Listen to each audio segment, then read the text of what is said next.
أباينا في ما يكفنا بدينو سهل وارديتا. سلام تخطاتلت نازي channel كما تخونوا سنة كتكونوا ناي وتر تمنيتنان بحقنانيو لومون كم وترو أقداسن وانا وانت حسوتات حزنا لكم مسينا لنا كساب موداتا مسانا ختصنحو دقيبنا بخبرنا عدمكم نايلو مارستي مچم قلطي فزق اير زولو بوليتيكا ناي زبانان عالمنان استفلالي منقد كنفتنينا اب زبانا مسن نقرب قرن افريكا ناي بحكي ازارة بارستي اسكاف كنتا دما اسكاف درجة دما بصيحلو مچم እታ እንኮ ድሓን ዘላ ክሳብ ሕጂ ሃገርናያ ነታ ድሓናትና ንምዝራቅ ዝግበር ዘሎ ፈተና ድማ ብየማንን ፀጋምን ክንርዮ ክንፍትና ስለዚ ሰፊሕ ዝኾነ ትሕዝቶ ክህልወና እዩ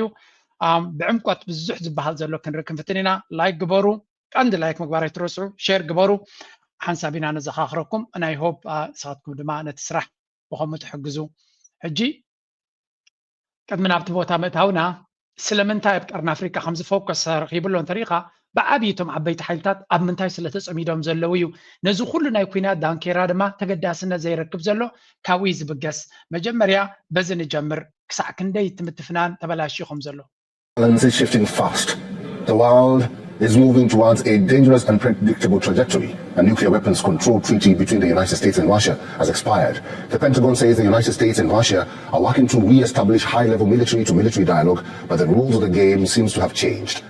Trump now wants China to be part of it. Rejected what he calls outside interference dictating the country's uranium enrichment rights. Abbas Araghchi says that while he is ready to clarify the nuclear program, እዚን ክልተ ዝሰማዕናየን ዜናታት ጥራይ ተሰሚዕካ ስለምንታይ ኣሜሪካ ኣብ ዞባና ንዝካየድ ዘሎ ኣብ ሱዳን ዝካየድ ዘሎ ሕጂ ድማ ብልጽግና ናብ ዞባና ገጹ ዝወስዶ ዘሎ ኩናት ወይ እውን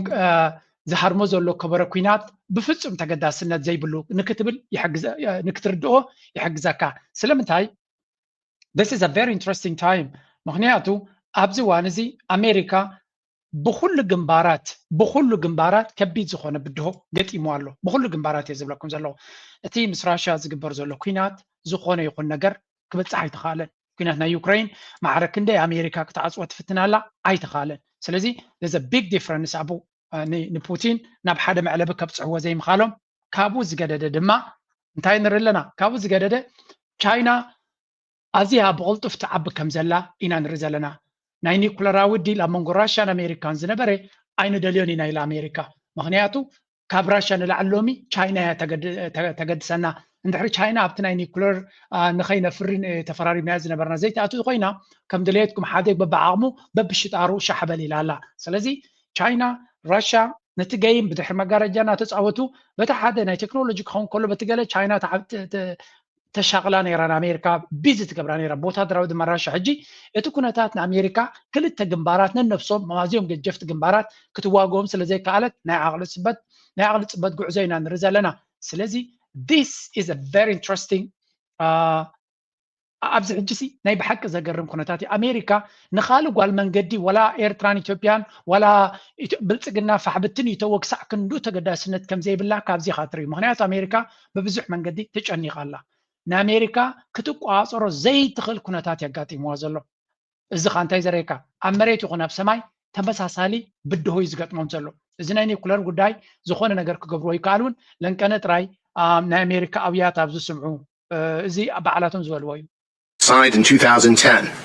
and its limits on warheads and launchers are no longer relevant in 2026 when one nuclear power is expanding its arsenal at a scale and pace not seen in over half a century, and another continues to maintain and develop a vast range of nuclear systems unconstrained by New START's terms. Today, the United States faces threats from multiple nuclear powers. In short, a bilateral treaty with only one nuclear power is simply inappropriate in 2026 and going forward. I should add that exactly 0 Chinese nuclear weapons. ሕጂ እንታይ እዩ ዝብል ዘሎ እዚ ሓላፊ ናይ ኣሜሪካ ማለት እዩ ኣሜሪካ ኣብዚ እዋን እዚ ሓደ ፀላኢ ወይ እውን ሓደ መተፋነንቲ ኮነትን ረኺባ ዘላ እቲ ቀደም ኣብ ሕብረት ሶቪየት ይኹን ድሕሪኡ ድማ ራሽያ እንኮ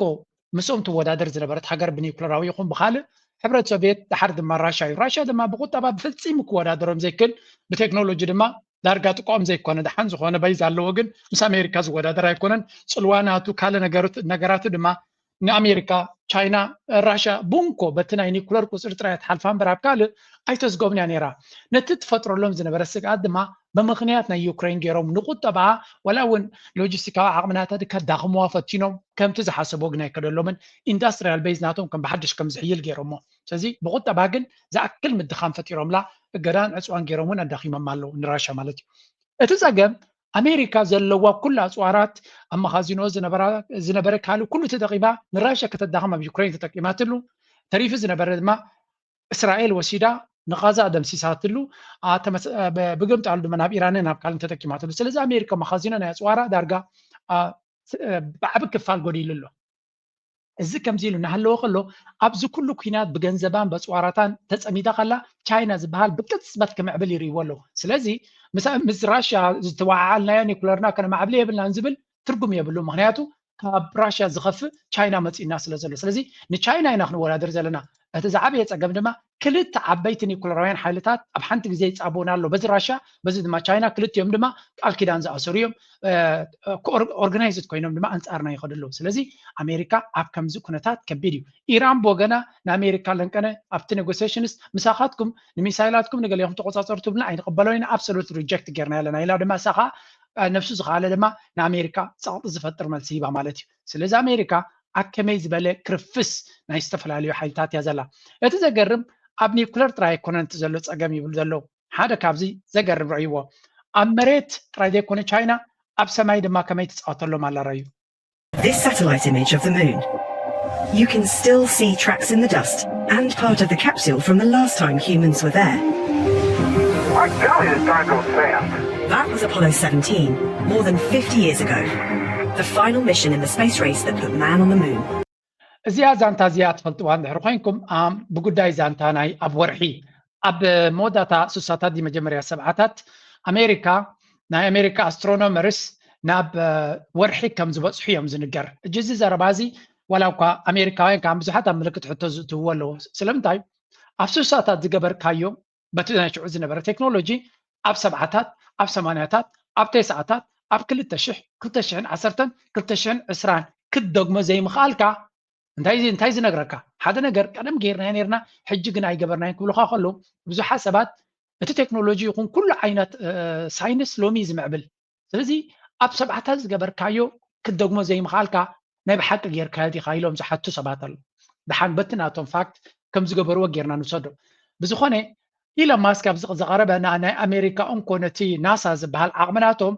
ولا حنت فرق كم سلزي كعلى مس تشاينا زورادر نتناسى دارجا إلى ماسك يدسون حزور لك تقول تخليها حجي إلى ماسك أبز حلفة وانات ندك سبات كاب بلانيت مريت ناب مارس كوز دوم يلو كندي فخراخ قبرت أنيو أنت خانة أتانا مارس بالحلمي كسرح كعلتني بالوالو سلزنا أتانا مارس قريفو كم زاب زخريكم صنعكو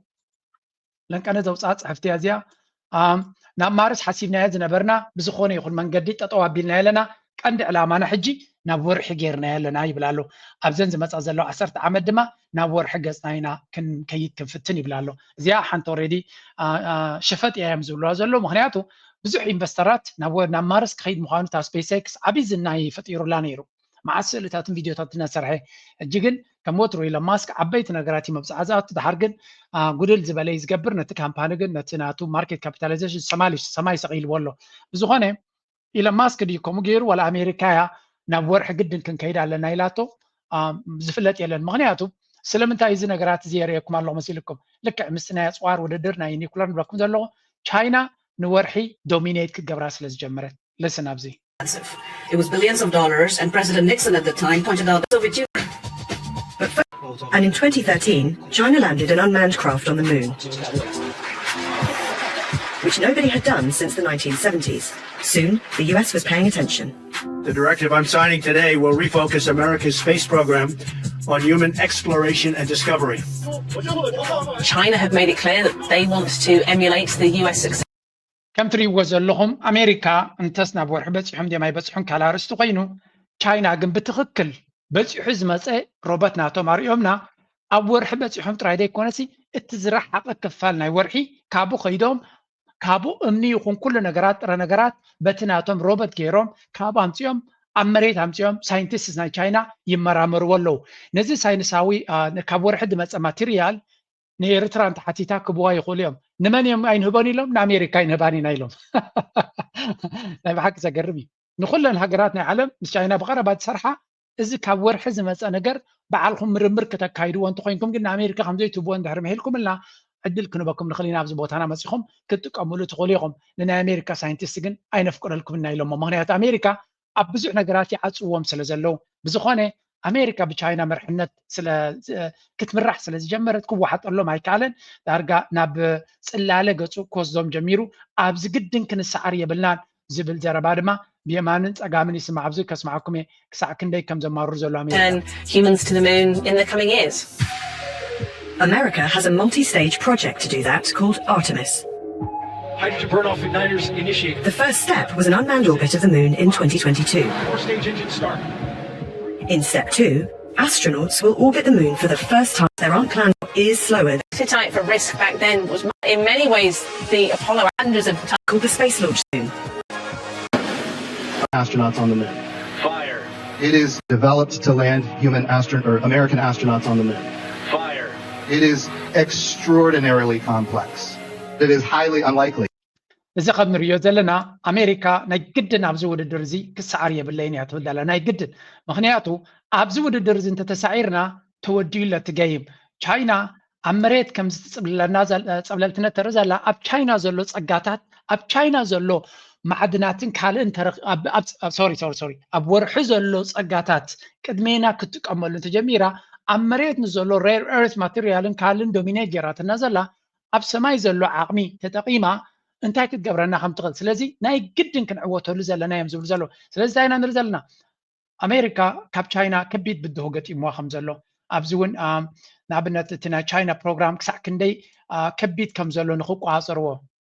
Heavenly Palace isn't just a space station, it's the most modern outpost humanity has ever built in orbit. At around 400 kilometers above Earth, this shining white laboratory circles the planet every 90 minutes, carrying a crew of taikonauts who live, eat, እዚ ትሪእዎ ዘለኹም ኣብ ቻይና ኣብ ሰማይ ናይ ኣብ ዓለምና ኣብ ስፔስ ዘሎ ናይ ቻይና ቤዝ እዩ እዚ ቤዝ እዚ ድማ ናይ ሳይንሳዊ ብቅዓት ናይ ቻይና ዘንፀባርቕ እዮም ዝብልዎ ምክንያቱ ቻይና ቅድሚ 40 ዓመት ድኻ ዝነበረ እዩ ረድኤት ዝፅበ ዝነበረ ሓሪሱ ዝበልዕ ዝነበረ ዝበዝሕ ህዝቢ ኣብ ድኽነት ዝነብር ዝነበረ እዩ ከመይ ገይሩ ሓደ ሃገር ኣብ ውሽጢ ሓፂር ግዜ ናይ መሬት ጥራይ ዘይኮነስ ኣብ ስፔስ ንኣሜሪካ ናይ 200-300 ዓመት ንካልኦት ሰባት ናገዘትን ናመዝመዘትን ትኸይድ ዝነበረት ሃገር ከምዚ ዓይነት ለውጢ ከምፅኡ ኢሎም እሞ ኸ ኣብ ዝመፅእ 40 ዓመት እንታይ ክገብሩ ይኽእሉ ምስ ናይ ኤኣይ ሓይሊ ምስ ናይ ሱፐር ኮምፒተርስን ካልእ ቴክኖሎጂን ወሲኽካ እዮም ዝብሉ ዘሎ ስለዚ ኢሎን ማስክ ብተደጋጋሚ ቻይና ኣፀቢቓ ክትቀድመና ትኽእል ሃገር እያ ዝብሎ ካብዚ ተበጊሱ እዩ ክንሪኦ ከለና ድማ ኣብ ነፍሲ ወከፍ ምዕራፍ ቻይናውያን ዝኸድዎ ዘለው ኣብ መሬት ይኹን ኣብ ሰማይ ይኹን ኣብ ቴክኖሎጂ ይኹን ኣብ ወታደራዊ ይኹን ኣብ ሲቪላዊ ከቢድ ዝኾነ ሓይሊ የንፀባርቑ ከም ዘለውን እዚ ድማ ዘገርም እዩ ብዝኾነ ኣነ እንታይ ክገብረኩም እየ ኢንስፓየር ክገብረና እዚ ኣብ ዓለምና ዝግበር ዘሎ ነገራት ጥራይ ዘይኮነ ሰምታይምስ ኣብ ካልእ ዓለም ዝግበር ዘሎ ኣብ ካልእ ዓውዲ ዝግበር ዘሎ ውድድር ምርኣይ እውን ኣገዳሲ እዩ ስለምንታይ እዚ ውድድር እዚ ንኣሜሪካ ሙሉእ ብምሉእ ፀጋታታ ኣተኩርኣ ናበይ ክትገብራ ከም ዘለዋ እዩ ዝግድዳ ዘሎ ስለዚ ቻይና ዓብይ ሓለፋ እያ ትገብረልና ዘላ ኣብ ክንዲ ናይ ኤርትራ ባሕሪ ዶ ናይ ከምዚ ዶ እናበለት ነገር ትፅሕትር ዝነበረት ኣሜሪካ ሎሚ መወዳድርታ ኣብ ኩሉ ዓውዲ ፅቡቅ ጌራ ተሃርማ ስለ ዘላ ውግን ወረ ውግን ንግዚኡ እንተዘይኮይኑ ብፍፁም ኣብኡ ክፀምዱ የብሎምን ሓንጎሎም ስለተቐየረ ይኮነ እንታይ ዳ ኣብቲ ውድድር ምስ ቻይና ዘይዕውቶም እንተኮይኑ ዝዕውቶም እንተኮይኑ ከም ቬኔዙዌላ የስ ክገብርዎ እዮም ከም ኢራን እውን ምክንያቱ ንቻይና ከዳኽመልና ይኽእል እዩ ስለ ዝብሉ ዘለው እንተዘየለ ኣብቲ ጉዳይ ናቶም ከተኩርሎም እንተዘየለ እዛ ዘላቶም ንእሽተይ ዕድል ምስ ቻይና ንክወዳደሩ ዕድል ዘላቶም ክስእንዋ እዮም ምናልባት ናይ ሰማይ ሲትረፈና እንድሕር ኢልኩም ድማ ኣብ መሬት ቻይናውያን ዝገብርዎ ነዚያ ጥራይ ኣርእየ ናብቲ ናይ ኢራን ክምለስ እየ ድሓን ቅድም እንታይ ከሪአኩም ስለ ዘለኹ እየ መጀመርያ ኣብዚ ናይ ኣብ መወዳእታ ንሱ ከሪአኩም እየ መጀመርያ እስከ እዚያ ራእዩለይ እዚያ ዓንተበት ጀመርኩልኩም ጉዳይ ናይ ኢራን ካልኣይ ኣዛራባ ርእሲ ዘሎ ስለ ዝኾነ let's focus on that a little bit. Iran will never give up its enrichment rights. A second round of nuclear negotiations with Washington could take place in the coming days, although no date has been set. Their military posturing in our region does not frighten us. We are people of diplomacy, and we are also people of war. Not in the sense that we seek war, rather we are prepared for war so that no one dares to wage war against us. We believe in ሕጂ እዚ ናይ ኢራን ጉዳይ ንብዙሓት ሰባት ከዛርብ ጀሚሩ ኣሎ ኢራን ከመይ ጌራያ ኣከምዚ መዋጥር ከላ ንናይ ኣሜሪካ ሕቶታት ኩሉ ትነፅጎ ዘላ ናይ ብሓቂ ድያ ንኩናት ተዳልያ ዘላ ኮይና ክንድኡ ዝኣክል ዓቕሚ ድያ ኣለዋ ኮይኑ ዝብል ብብዙሓት ሰባት ዝተፈላለየ ሕቶ ይቐርብ ኣሎ ምክንያቱ ከም መብዛሕትና ንሪኦ ዘለና ኢራን ኣብ ከቢድ ዝኾነ ብድሆ ከም ዘላ ኢና ንፈልጥ እዚ ከዓ ንምግናን ወይ እውን ንዝኾነ ይኹን ሓይሊ ክጥቀመሉ ወይ ንዝኾነ ይኹን ኣብዚ ከነሪአኩም ንሓንቲ ሚሊታሪ ፓወር ናቶም ዘርእይዎ ዘለዉ እሳቶም እዮም ስለዚ ኣሜሪካ ገጅፍ ዝኾነ ወታደራዊ ቅልፅም ቀሪባ ንኢራን ንምድኻም ንኢራን ንምስዓር ተበጊሳ ኣላ ይበሃል ኣለዉ ልዕሊ ኩሉ ድማ ኣብዚ ቀረባ መዓልትታት ናይ እስራኤል ፕራይም ሚኒስተር ናብኡ ክኸይድ ምዃኑ ንምንታይ ክኸይድ እንድሕር ኢልኩም ድማ ዶናልድ ትራምፕ ካብቲ ኩናት ከዝልቕ ይፍትን ስለ ዘሎ ወይ እውን ነቲ ኩናት ፈሪህዎ ኣሎ ኣሜሪካ ኣይዋፅኣንን ይብል ኣሎ ከም ዝብለኩም ዘለኹ እቲ ውድድር ናብ ካልእ መልክዕ ይኸይድ ስለ ዘሎ ነፍሲ ወከፍ ኣብ ኩናት ዘጥፍዎ ዘሎ ገንዘብን ሃብትን ግዜን ኣተኩሮን ንኣሜሪካ ምስ ኢራን ተዋጊእካ ዝመፆም ፋይዳ የለን እቲ ምስ ኢራን ክተፋነኑ ዘሕልፍዎ ዘለዉ ግዜን ፀጋታትን ግን ምስ ቻይና ክወዳደርዎ ዝኽእሉ ዝነበሩ ከድምዕዎ ዝኽእሉ ዝነበሩ ግዜን ፀጋታትን ይሰርቀሎም ዘሎ ስለዚ እስራኤል ገለገለ ሰባት ኣሜሪካውያን ካብ ቀንዲ ፀላኢትና እዮም ዝብሉ ምክንያቱ ካብ ቀንዲ መወዳድርትና ካብ ቀንዲ ውድድር ኣውፅያ ኣብ ዘይርባሓና ኣብ ዘይዕውተና ናይ ዓለምና ቁፅሪ ሓደ ንክንከውን ዘይሕግዘና ጉዳይ ኣብኡ ትፀምደና ኣላ ንእስራኤል ግን ኢራን እንተጥፍያ ኣብቲ ከባቢ ከም ድሌታ ቦስ ንክትከውን ይሕግዛ እዩ ስለዚ እስራኤል ንረብሓ ንኣሜሪካ ካብ ቀንዲ ረብሓ ተትርፋ ዘላ ሃገር እያ እናበሉ በዓል ፕሮፌሰር ጆን መርሻይመር ክዛረቡ ኢና ንርኢ ስለዚ እዚ ኩነታት እዚ ድማ ብኩሉ መንገዲ ክንሪኦ ከለና ነቲ ዝበሃል ዘሎ ዘንፀባርቕ እዩ እስራኤል መራሕና እስራኤል ቤንያሚን ነተንያሁ ንኣሜሪካ ክኸይድ ምዃኑ ምስ ዶናልድ ትራምፕ መበል ኣይደኖ መበል ሻብዓይ ሻምናይ ግዜኡ ክራኸብ ኣብ ውሽጢ ዓመት ዘይመልእ ኣብ ውሽጢ ዓመት ዝኸውን ግዜ ስለዚ እዚ ኩነታት እዚ ድማ ነብሱ ዝኸኣለ ተልእኮ ኣለዎ ወይ ነብሱ ዝኸኣለ መግለፂ ይህበካ ምክንያቱ እቲ ኩነታት ናበይ ገፁ ይኸይድ ከም ዘሎ of War, General Jack Kane. General, good morning. Thank you for being here. Where do you see these talks stand? I find it interesting that, Iran said that they would only have indirect communications with the U.S. and they would only have direct talks if there were sanctions released. They don't like the maximum pressure, but yet here they were on Friday with direct talks, and they were saying the talks were going well, but then we get this message about the ballistic missiles off the table from the foreign minister. What do you make of it? One, they want to put off the military strike, which is the option that's also on the table here, and in my mind, the preferred option. And number two, if they make any kind of a deal, the first thing they're going to want is sanction relief. And I think even if we made a deal favorable to us. ሕጂ እንታይ እዮም ዝብሉ ዘለዉ ኢራን ብኸመይ መንገዲ ከምዚ ከቢድ በወጥሪ ኸላሲ ጠለባት ክትገብር ትኽእል ምክንያቱ እቲ ዝርርብ ብዛዕባ ኒውክለር ክኸውን ዝግብኦ እንተኾነ ኣሜሪካ እንታይ ትብሎም ዘላ ኩሉ እቲ ኣፅዋራት ናትኩም ጠጠው ኣብልዎ ትብሎም ኣላ እንኮላይቲ ናይ ባሊስቲክ ሚሳይል ንሳቶም ድማ ባሊስቲክ ሚሳይል ቴክኖሎጂ ናትና ነፍሲ ምክልኻል ናትና ስለ ዝኾነ ኣብ ትሕቲ ዝኾነ ይኹን ኣብ ዝርርብ ኣይንእትዎን ኢና ምክንያቱ እቲ ዕላማ ንዑ ጠጠው ምስ ኣበሉ እስራኤል ኣፅዋር ብዙሕ ወሲዳ ክትሃርሞም ምዃና ፍሉጥ እዩ ፍሉጥ ኣይኮነን ኢራን ንሕና ንፈልጦ ነዚ እስራኤል ብሕጊ ናይ ኣሜሪካ ትግዛእ ኣይኮነትን ብውዕል ናይ ዓለም ትግዛእ ኣይኮነትን ስለዚ ኣሜሪካ ንኢራን ኢዳን እግራን ክትኣስራ እሞ እስራኤል ዝኣክል ምስ ኣከበት ክትሃርማይቲ ዕላማ ነቲ ረጂም ክቕይርዎ ኢራን ድማ ኣያሽ ይኮኑን ንሕና ምናልባት ኣብቲ ናይ ኒውክለር ክንዘራረብ ንኽእል ንኸውን ኢና ኣብ ካልእ ግን ንዓኹም ዝምልከት ጉዳይ ስለ ዘይኮነ ነብሰ ምክልኻል እውን ስለ ዝኾነ ነብስና ንምክልኻል ዘድልየና ኩሉ ክንገብር ኢና ብምባል ይዛረቡ ኣለዉ ኣሜሪካ ድማ ተናዓኢቕና ዝመስል ዘረባ ኢና ንሰምዕ ዘለና at the end of the day ነቲ ኩናት ናበይ ክወስድዎ ይደልዩ ከም ዘለውን ናበይ ክኣቱ ክብፃሕ ይደለ ከም ዘሎ ኢና ንርኢ ዘለና ብእኩብ ድምር ክትሪኦ ከለካ ኩናት ኣብዚ ሓንቲ ፅብቕቲ ዘረባ ነይራ ኤውሮጳውያን ክሳዕ ክንደይ ብእስራኤል ስልችዎም ከም ዘለውን ካብኡ ትሪኦ ኢኻ there was this conversation among እዚያስ ከስምዑዋ did not strike Iran when the regime was at its weakest point a few weeks ago. Now, there's been reports that Israel requested the US not to strike because they were not ready for the retaliation. There's other reports that the Gulf nations, exclusively along with Israel, requested the US to delay the attack to try to reach some sort of diplomatic relationship, diplomatic solution. And ሕጂ እንታዮም ዝብሉ ዘለዉ ስለምንታይ እዩ ዶናልድ ትራምፕ ኣብ ዝሓለፈ ዓብይ ዕግርግር ተላዒሉ ከሎ ኢራን ድማ ተዳኺማ ከላ ምቹእ ኩነታት ከለዋ ክሃርም ዘይደለየ ገሊኦም እስራኤል ኣይትህረም ኢላቶ ምክንያቱ ነፍሶም ክከላኸሉ ስለዘይተዳለዉ ዝነበሩ ካልእ ድማ ሃገራት ዓረብየን ጠጠው ኣቢለንኦ ዝብል ዘረባ ኣሎ ብዝኾነ እቲ ሓደ እንታይ ዝብል እዚ ቅድሚ ዘሎ እስራኤላዊ እንድዩ ኖ ሃገራት ዓረብ ክትህረመሎም እዮም ዝደልዩ ብደገ እዮም ከምኡ ዝብሉ እምበር ኣብ ውሽጢ ከምኡ ኣይብሉን እዮም ኣብዚ ድሕሪት ዘሎ ፕሮፌሰር ግለን ዝበሃል Gulf states. I think there's concerns of obviously about the direct consequence of war, but it's also what happens if Iran would actually begin to be destroyed, because it's not as if you end up in a utopia. Once this main adversary is gone, then you can also assume that Israel would start to take more freedoms in the region. They could come after Turkey. The Greater Israel Project means they're going to take a chunk out of all other countries. We talk about all this. እንታይ ዝብል ዘሎ ብሓፈሻ ሃገራት ዓረብ ይፈልጥዮም معرك ندي إسرائيل حدا قاعد كون كم تخل نقطر كتحرم زخالت نقول بابتها نبملهم تحرم زنبرت إيران سودا قد أو كتب الكم زي كنا تركي كتب المخانة دحريو كم إيران ناب تركي قد كيرا وين ناب سعودية قد كيرا وين ناب ثالث قد كيرا سلزي إسرائيل مالت زي قارص نايكوينات حيل مخانو نايكوينات سمعت ناتهم لما زي ودا مخانو يزنقرم زلو حجتها مونغو كلتيم زلا زرباس talk about the Iran being this crazy religious genocidal regime. I mean, we have Israel. It's actually crazy religious. They actually armed to the teeth with nuclear weapons. They just carried out a genocide in Gaza. They keep attacking all of their neighbors. I'm not seeing any of this from Iran. So the whole premise that Iran is this irrational state. ስለዚህ እዚ ካብ ሓደ ፕሮፌሰር ነርወጃዊ ድመፅእ ዘሎ ዘረባ እዩ ኣብ ዓለም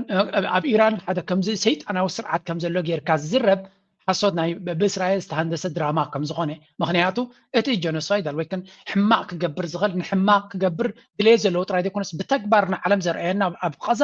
ኣብ እስራኤል ዘሎ ስርዓት እዩ ስለዚ ካብኡ ዝኸፍእ ስርዓት የለን ካብኡ ንላዕሊ ክትፈርሆ ትኽእል ስርዓት ድማ ክህሉ ይክእልኒ እንታይ ዘረባ ደሊናሉ ጎቦ ምኻደ የድልየናን እዩ ሕማቅ ዝገብር ስርዓት ኣብቲ ዞባ ይኹን ኣብ ዓለምና ኣብ እስራኤል እዩ ዘሎ ተደሊኻ ንዑ ኢኻ ክትገንሕ ዘለካ ክሳብ ስኑ ክሳብ ዓንቀሩ ዓጢቑ ዘሎ ስለዚ እቲ እስራኤላዊ ድማ ከምዚ ሓድሽ ምስጢር ዝረብ ዘሎ ከመይ ገይሩ ከምዚ ዓይነት ሓደ ኤውሮጳዊ ተዛሪቡ ኢሉ ዝግረም ዘሎ ዓለም ኣበይ በፂሓ ከም ዘላ ድማ በዚኻ ትርኢ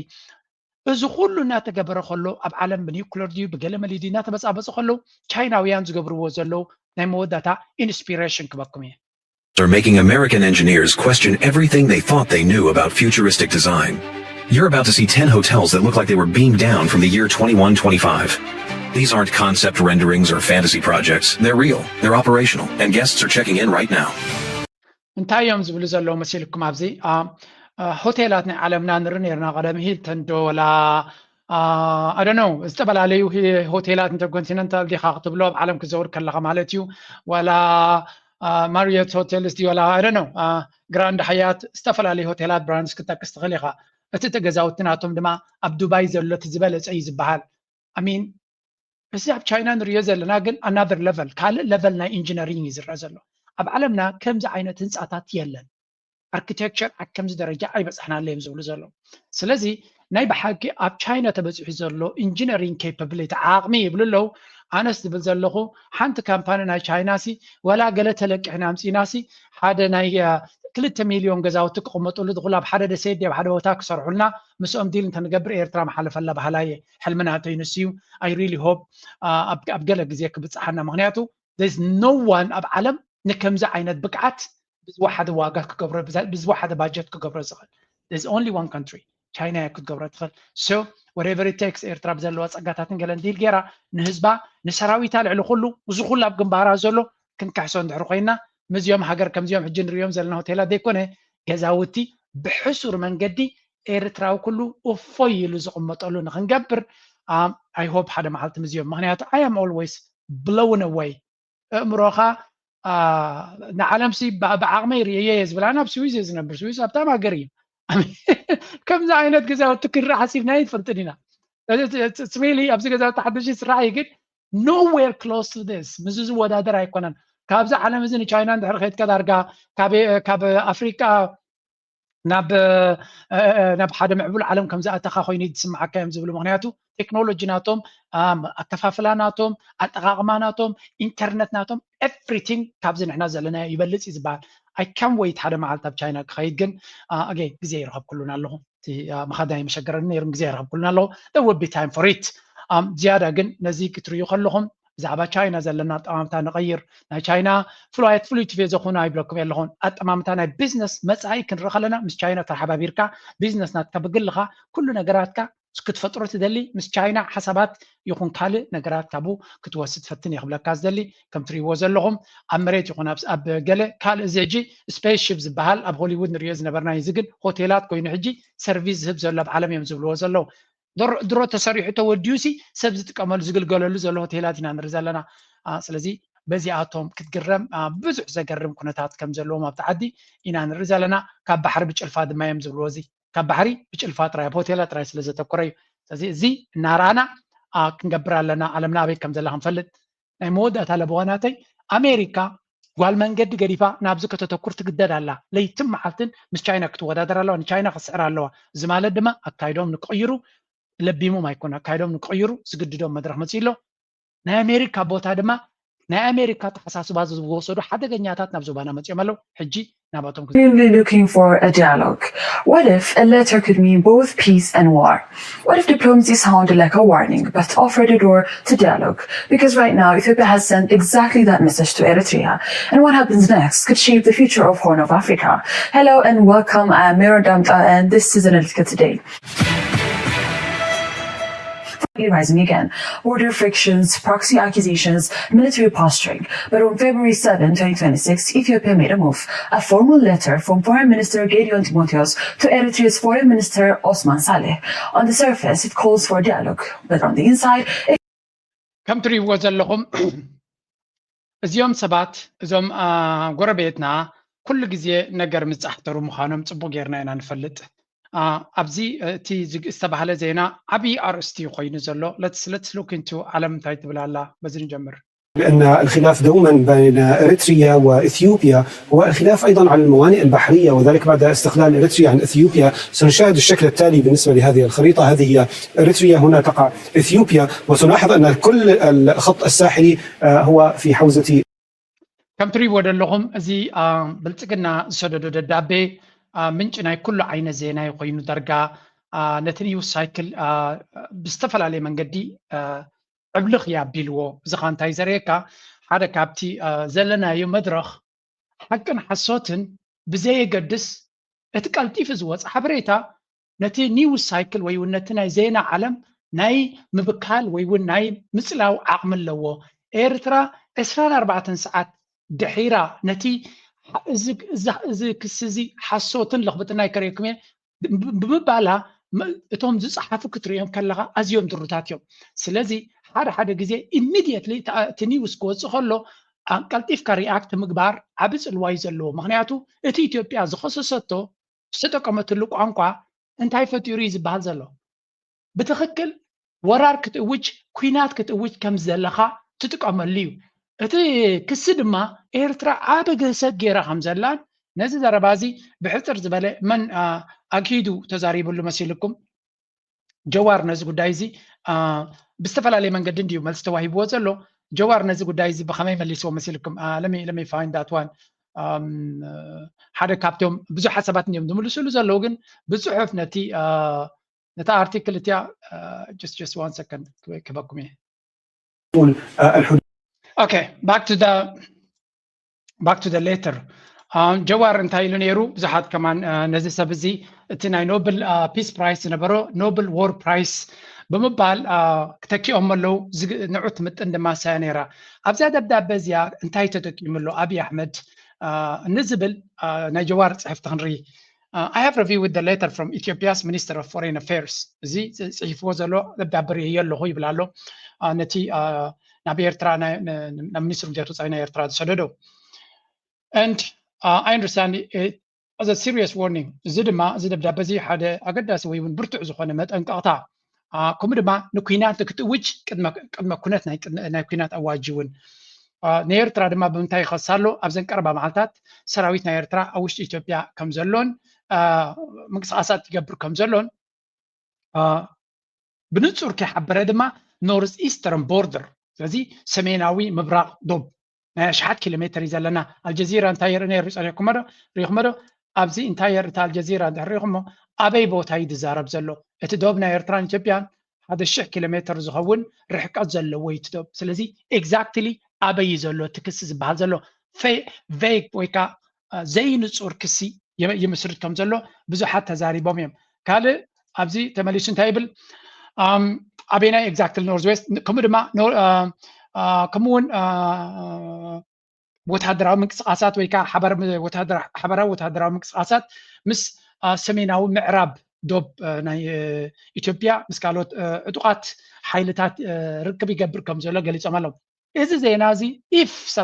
substantiated إذا مالت شبتو زلوو زترقاقص عند حرقوينو ناي بحكي مجمريا كنا كسب زغل كابو كتيل كدما جبر مالسي كوينات نخجمر زاكل حبري زاكل قدنا كناتي زي انت خونه قد زخونه يغون سقمتي ويون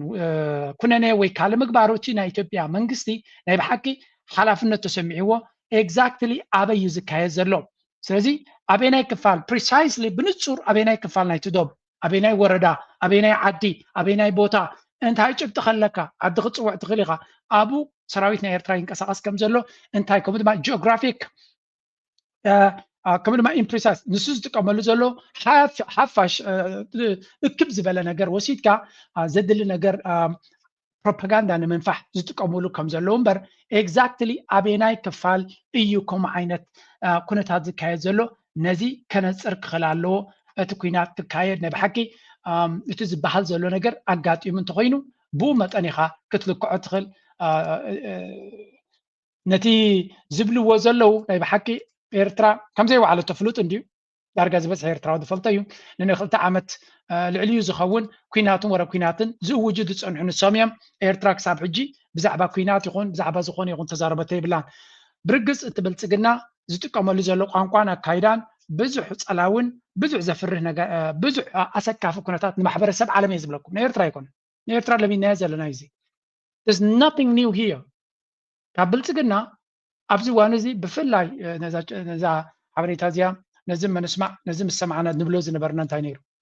ተለመደ መንገድ የኤርትራና የኢትዮጵያን ግንኙነት ለመፍታት መንግስታችን ረጅም ርቀት ሄደዋል። ግን አልተሳካም። አብረን እንጠቀም ነው እንጂ የባህር በር ይዤ እናንተን እንደፈለኩ ላርጋችሁ የሚል አስተሳሰብ ስላለ እንደዛ ሳይሆን በጋራ እኩልነት ነው። አሚን እትድፍረትሲ በኸመይ ክገልጸልኩም ይኽእል ነቲ ባሕርና ኮዩ ሓቢርና ንጥቀመሉ እምበር ወይ እውን ብኸመይ ንጥቀመሉ ነቲ ባሕርናትና ልውላዊ ባሕርናትናሲ ከም ድሌትና ክንጥቀመሉ ዘይተፍቅዱልና እንድሕር ኮይንኩምሲ بحد زنابرا كايدا يكونن اللي زفرارنا زلو وي زفرارنا دا يكونس كفرار زحسب زلو هجي ازياتهم نقوهم مشيتن وزيوم بزعبا بحرنا بزعبا عسب شمارقيهم بزعبا حزبي قمت دي قمتن بزعبا تودبا كما يكون تاتالو سراويتنا إيرترا كما يكون تاتالو تكنولوجيا بلو من نابلو دارجا بحيل كتقمو حلف حليفهم حزبي إثيوبيا اب عمت 3 مليون يدوسخ حتى إيرترا بعمتنا نوسخ زلنا كم يلن زربا نحنا أنت تفجيرنا بوغيرنا هندفعكم هنا يتبهل يلن سلازي بحبو زبل وخالد كابوز قدده بقاعد زبل وقن كارينير كندزنا تزرب خلو ترجم لهم كندزنا تزرب خلو انتاي اللي قبل ملسمتي كاب عالم nothing رجي حدا إيرتراوي بزي سفح ملك دز حافو اب سوشيال ميديا ريه بلصقنا دراما يسرح كم زلو إيرترا صبو غيرات فلتيلو كل بلصقنا زغبرو زلو دراما مخانو تفليط لابزوان زيلو اتشجر جن ناز دراما زي ولا دراما مخاننا تفلته سلمنتاي إيرترا ابتي ولا حنت مفتحون كمص زي كل نبلو بوتاتات حبرت افريقيا يقول يونايتد نيشنز يقول بتدغاغامي كتقربو زي تخيل مغنياتو ابت دراماناتهم لعليوم تتصاوتنا يوسخلنا يطقمنا نمبر بخمي يغدانا الو حنت زربات تزاريبو اجي منكس إيرترا ابز غداي زي مسبلت رايسي تنيو سايكل كسع كندي كم صلو كريكم دحرتي منكس إيرترا موصو اكزاكتلي نتي رويترز زينا كابو سريحو بلومبرغ كاو زينا سريحو كالوت عبيت شانلات دما نملسنا إيرترا ملسي بمو إيماجين إز ملسزي أقدم أبيلون تزقبر نيرو ልክዕታ ሌተር ምስ ወፀት ተኸታቲሎም ክምልሱ ኣይክእሉን እዮም ምክንያቱ ድራማ ስለ ዝኾነ ሓደ 2-3 ሰዓት ፀኒሕካ መልሲ እንድሕሪብካ ግን ነቲ ኒውስ ሳይክል ክፀልዎ ትኽእል ኢኻ ኢትዮጵያ ከሲሳ ኤርትራ ግን ዝተፈብረኸ ሓሶት ኢላ ነፂጋቶ እንተተባሂሉ እቲ ክሲ መልሲ ናቱ ጥቃጥቃ እዩ ዝኸውን ኤርትራ እንተደይ መሊሳ ግን እንታይ እዮም ዝብሉ እቲ ናይ ብልፅግና ሓቅኖ ዘለዎ እዩ ዝመስሎ ብፍላይ ኣብ ዘበነ ኩናትን ጎረብ ኩናትን ስለ ዘሎ ሰብ ዳርጋ እታ ኩናት መፅያ ስለ ዝብል ዓበይቲ ቦታታት ዓበይቲ ኮመንቴተርስ ኣብዚ ጉዳይ እዚ ኢዶም ክእትውር ኢና ምክንያቱ ዘበኑ እዋኑ እዋን ኩናት ስለ ዘሎ ልዕሊ ኩሉ ድማ ናይተን ጋልፍ ስቴትስ ናይ ስዑድያን ናይ ኢማራትን ምሰሓሓብ ዓብይ ፅልዋ ፈጢሩ ስለ ዘሎ ነዚ ከባቢና ብሳተላይት በቃ ብቀረባ ዝከታተልዎ ብዙሓት እዮም ኣብዚ እዋን ካልእ ግዜ ማንም ኣይግደሰሉ ነዚ ከባቢ ሕጂ ግን ዝግደስሉ ብዙሓት እዮም ሕጂ ኤርትራ እንታይ ኢላ መሊሳማ መጀመርያ ንሪአ ኣብዚ ኣክበኩም ተመሊሳ ኤርትራ ሕፅር ዝበለ መልስያ ትህብ ኣብዚ ንብዙሕ ትንተናታት ዕድል ክትህብ ስለ ዘይደልዩ ገምጋምናተይ The false and fabricated accusation against Eritrea issued by the Ethiopian Foreign Minister yesterday is astounding in its tone and substance underlying motivation and overarching objectives. ስለዚ እንታይ ትብላ ኤርትራ መጀመርያ እቲ ክሲ በዚ ናይ ኢትዮጵያ ፎሬን ሚኒስተር ንኢትዮጵያ ብሽሙ ጠቂስ ነታ ኢትዮጵያ ሃገር ከም ትብልፅግና ገለገዲፎም ፕሮፐር ዝኾነ ላንጉጅ እዚ ድማ ፅቡቅ ዝኾነ ዲፕሎማስያዊ መልሲ እውን እዩ ኤርትራ ይትፈልጦም ወይ ገለ ይኮነን መብዛሕትኡ ግዜ የማነ ክምልስ ከሎ ንኢትዮጵያ ይብሎምኒ ነይሩ ነቲ ፕሮስፐሪቲ ፓርቲ ፖትምኪን ፓርቲ ኢሉ ዝምልሰሎም ኣብቲ ናቱ እዚ ግን ብመንገዲ ዌብሳይት እውን ስለ ዝኾነ እቲ መልሲ ድማ ናይቲ ስቴት ኦፍ ኤርትራ ሚኒስትሪ ኦፍ ኢንፎርሜሽን ዘውፅኡ ስለ ብኡ መንፅር ስለ ዝኸውን ዘሎ እዩ እቲ ሓሳብ እቲ ሓበሬታ ዘስደምም እዩ ጭብጢ የብሉ ዝተሓዝ የብሉ ዕላምኡ ኮላይቲ ዕላማታት ናቱ እውን ንፁር እዩ ስለዚ እቲ ንፁርነት ናቱ ግን ዘስደምም እዩ ንባዕሉ ዘሕዝን it constitutes yet another deplorable act እዚ ድማ ከም ቀፃሊ ዘስደምም ወይ እውን ዘሕፍር ብዓብይ ደረጃ ክኹነን ዝግብኦ ተግባራት ንክልተ ዓመት ዝኣክል ክቕፅልዎ ዝነበሩ ኣካል ናቱ እዩ እዚ ሕጂ እውን ንሪኦ ዘለና in a pattern and spiral of hostility ብተደጋጋሚ ኣብ ልዕሊ ኤርትራ ዝኽተልዎ ዝፀንሑ ዘሕዝን ዝኾነ ሓበሬታ ሕጂ እውን ንዑ ወሲኾም ይገብሩ ከም ዘለው እዩ ኣብ ኤክስ ፖስት ክገብር ከሎ ፎልስ አኩዜሽን ኢሉ ብሕፅር ዝበለት ኣብዚ ናይ ሓሶት ክሲ ንካልእ ኣጀንዳ ዝጠቅም ብምባል እዩ ኣብዚ ጠቂስዋ ነይሩ the patently false and fabricated accusation against Eritrea issued by the Ethiopia's foreign minister yesterday is astounding in the tone and substance underlying motivation and overarching objectives. ስለዚ ብኩሉ ሙሉ ብሙሉ ዲስሚስ ገይርዎ ዲስካስ ገይርዎ ብልፅግና ድማ መራ ተሰሚዓቶም ምክንያቱ ገለ ወላ እንተሓመቐ ሲሪየስሊ ክሪኦ ብዘይምኽኣሉት መንግስቲ ወይ እውን ንዝኾነ ይኹን እቲ ድራማ ክገብርዎ ዝፈተኑ ብፍፁም ዕድል ክገድፈሎም ኣይከኣለን መንግስቲ ኤርትራ እዚ እዚኣ ኣመና ሕማቶም ማለት እዩ ምክንያቱ ኣብ ኩሉ ነዊሕ ደብዳቤናቶም በቲ ሓደ ምፍርራህ ዝመስል ሓይሉ ከም ዘለዎም ዓቕሙ ከም ዘለዎም ከርኢ ፈቲኖም በቲ ካልእ ድማ ተገምቲሎም ናይ ሰላም ነቲ ኩሉ ፀገም ክፈትሕዎ ከም ዝደልዩ ጉዳይ ምስ ኤርትራ ብክፉት ልቢ ክንዘራረብ ደሊና ብላብላ ዝበልዎ ኩሉ እዚ ብሕፅር ዝበለ ኣብቲ ናትኩም ድራማታት ክንፃወት ኣይምጥነናን እዩ ኣየድልየናን እዩ ዝመስል ዘረባ እዩ ስለዚ again እዚ እውን as underlined before, the government of Eritrea has no appetite for or desire to engage in a meaningless acrimony. ስለዚህ ትርጉም ናብ ዘይብሉ to add fuel and exacerbate the situation. ስለዚህ ከም ቅድም ከም ተቀድም ሕጂ ዝነበረ ሕጂ እውን እንተኾነ መንግስቲ ኤርትራ ሸውሃት ይኹን ድሌት የብሉን ኣብ ዝኾነ ይኹን ትርጉም ዘይብሉ ሽግራትን ዓጀውጀውን ክፅመድ ከምኡ ድማ ነቲ ዘሎ ዘይ ረስኒ ነቲ ዘሎ ኩነታት ነቲ ቅልውላው ንኸራስኖ ንዳዲ ክውስኸሉን ሸውሃት ከም ዘይብሉ ስለዚ ድራማ ትደልዩ ኣለኹም ኣብቲ ድራማኹም ክንዋሳእ ይንደልን ኢና ንሕና ግን ናይ ኩናትን ናይ ካልእ ዕላማ የብልናን ትብልዎ ዘለኹም ሓሶት እዩ በዓልኩም ዝፈብረኽኩም እዩ ኪዱ ኣብ ካልእ ዕዳጋኹም ከይድኩም ሽጥዎ ኢልዎ ኣነ ንዓ ፖስት ገይረ ነይረ ሃውስ ንእሽተይ ነቲ መንግስቲ ኤርትራ ክብሎ ዘይደሊ ንሕና ክንብሎ ናይ ግድን እዩ ምክንያቱ ንሕና ስቂልና ክንክሓልፈ ይንኽእል ኢና መንግስቲ ኤርትራ ፕሮፐር ላንጉጅ ይጥቀም ንሕና ድማ ክንፃረፍ እውን ቁሩብ መሰል ኣለና ምክንያቱ ስለዝሕርቐና ዘሎ እውን ኤርትራ ካቴጎሪካሊ ሙሉ ብምሉእ ነቲ ናይ ብልፅግና መስደመም ዝኾነ ክሲ ከምኡ ድማ ሸፈት ዝመልኦ ማለት ንሳቶም ንዝገብርዎ ዝነበሩ ናባና ኣልጊቦም ክኸስፉና ከለው ስርዓት ናይ 4 ኪሎ ናይ ብሓቂ ዘሕፍር ምዃኑን ግን እዚ ናይ ኤርትራ መልሲ ቁሩብ ደንጉ ብምምፁ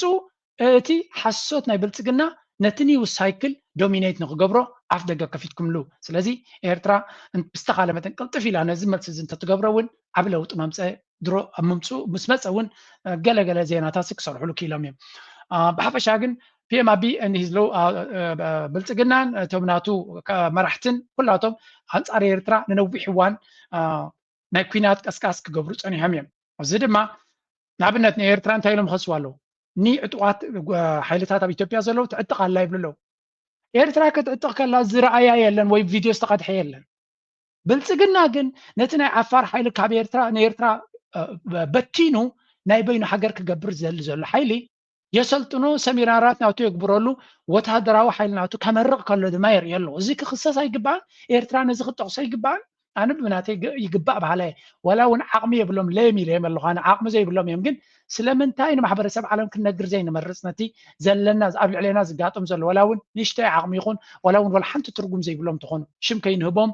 ክብሪ ንኸይንህቦም ዝብሉ ሰባት ኣለዉ ግን ንማሕበረሰብ ዓለምካ ክንነግር ክትክእል ኣለካ ምክንያቱ 10 ግዜ ተኸሲስና እገዳን ፀቕጥን ዝወርደና ዘሎ ስለዝገበርና ኣይኮነን እንታይ ዳ እቲ ኸሳሲና መልሓሱ ነዊሕ ስለ ዝኾነ እቲ ንሱ ዝኸሶ ዘሎ ድማ ዝምጥኖ ወይ ንሱ ዝወዳደር መልሲ ስለ ዘይወሃቦ ዘሎ እንተተዋህቦ እውን ዝኣምኑ እዮም ኣይብልን እየ ግን ንሕና ግቡእና ክንገብር እንተንኽእል እውን ንኤርትራ እውን እንተወሓደ ንሕና ናትና ንገብር ኣለና መበልና ነርና ከም ዜጋታት ኤርትራ ሓያል ዝኾነ መልሲ ክትብ ብቐፃሊ ነዚኣቶም ክትረባረቦም ኢና ንደሊ ከምቲ ኤርትራውያን ዜጋታት ኣብ ትዊተር ኣብዚ ኤክስ ብፍላይ ኣነ ማራዮም ክረባረቡ ዝውዕል ዘሎ መዓልታዊ እዮም ክረባረቡ ዝውዕል ዘሎ ነፍሲ ወከፍ ሰዓት ስለዚ ኤርትራ እውን ከምኡ እንተትረባረብ ነይራ ክብሪ መሃለዎ ነይሩ እንታይ ማለት እያ ኣነ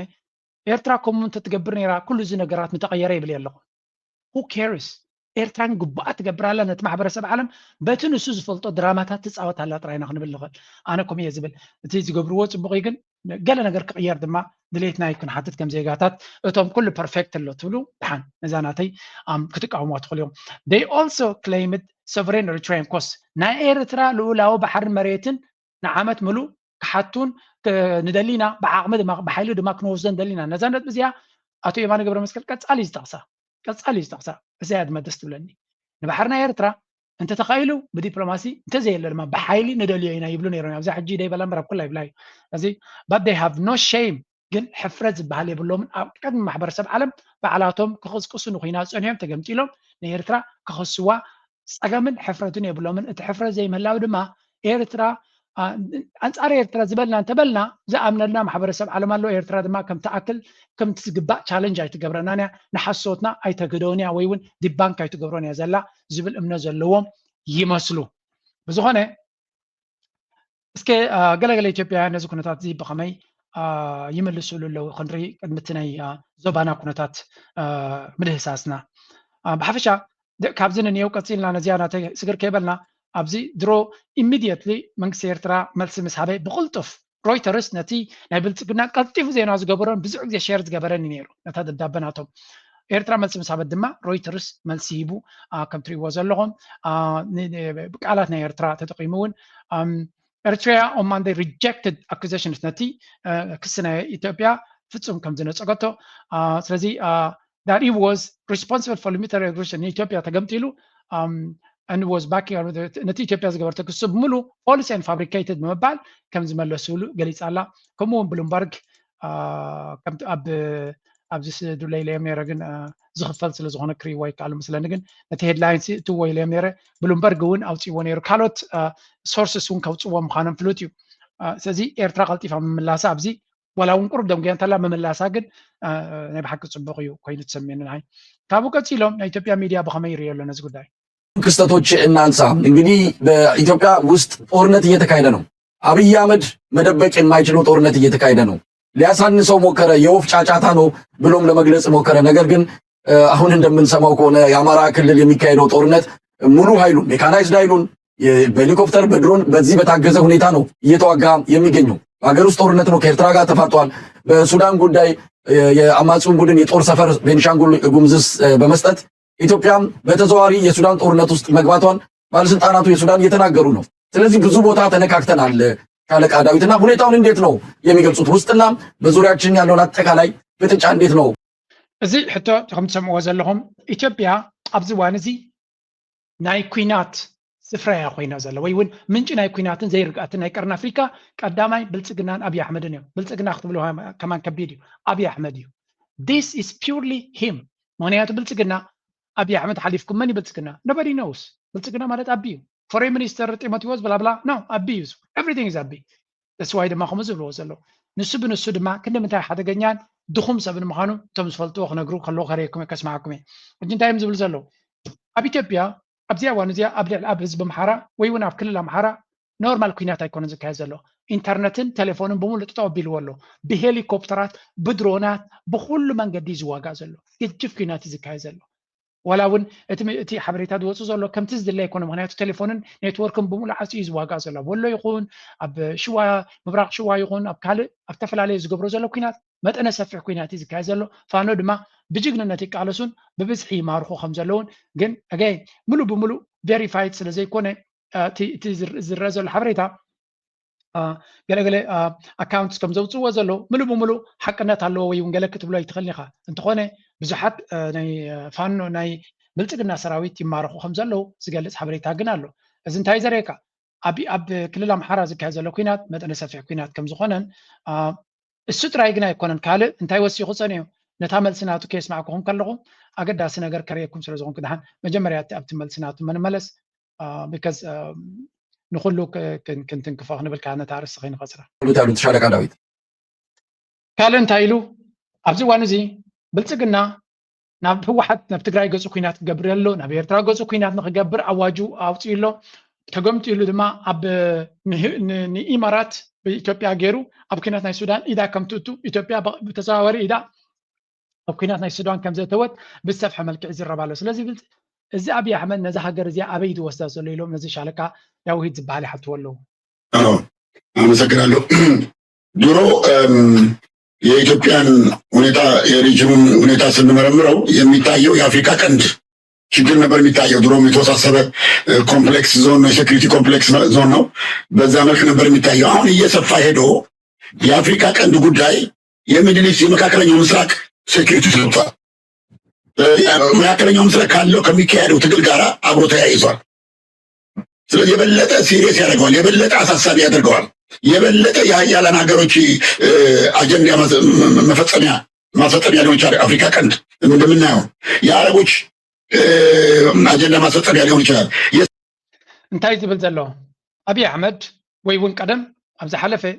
ኣብይ ኣሕመድ ክገብሮ ዝኽእል ነቲ ቀርኒ ኣፍሪካ ናብ ዝገደደ ዓዘቕቲ ክወስዶ ኢና ንብል ነርና ኢሉ ቀርኒ ኣፍሪካ እቲ ኩናት እናሰፍሐ ክኸይድ ኢልና ንፈሪ ነርና ሕጂ ግን ከምኡ ይኮነን ካብኡ ንላዕሊ ሕጂ ናይ ቀርኒ ኣፍሪካ ጥራይ ዘይኮነሲ ናይ ዓረብ ሓይልታት ጋልፍ ስቴትስ ይኹን ካልእ ካብ ርሑቕ ዘለዉ ማዕከላት ሓይልታት ኣብቲ ኩናት ኢዶም ክእትዉ ከም ዝኽእሉ እዩ ዝንገር ዘሎ ንምንታይ ክብል ስለ ዝደለየ እስከዚያ ሪፖርት እዚኣ ምስኣ ኣተሓሒዘ ክሪኣ ስለ ዘለኹ ነዚኣ ሞከርየኩም ድሕሪኡ ኮኔክት እናገበርና ያን ከይድና what is going on እስከዚያ ስምዕዋ It's never been just a body of water. It is a corridor of power, a gateway to global trade, and increasingly, a strategic arena where regional and international actors adjust their diplomatic and security postures. In recent weeks, fresh reports of military and security coordination between Egypt and Eritrea have renewed debate and scrutiny across the Horn of Africa. These developments are not unfolding in isolation.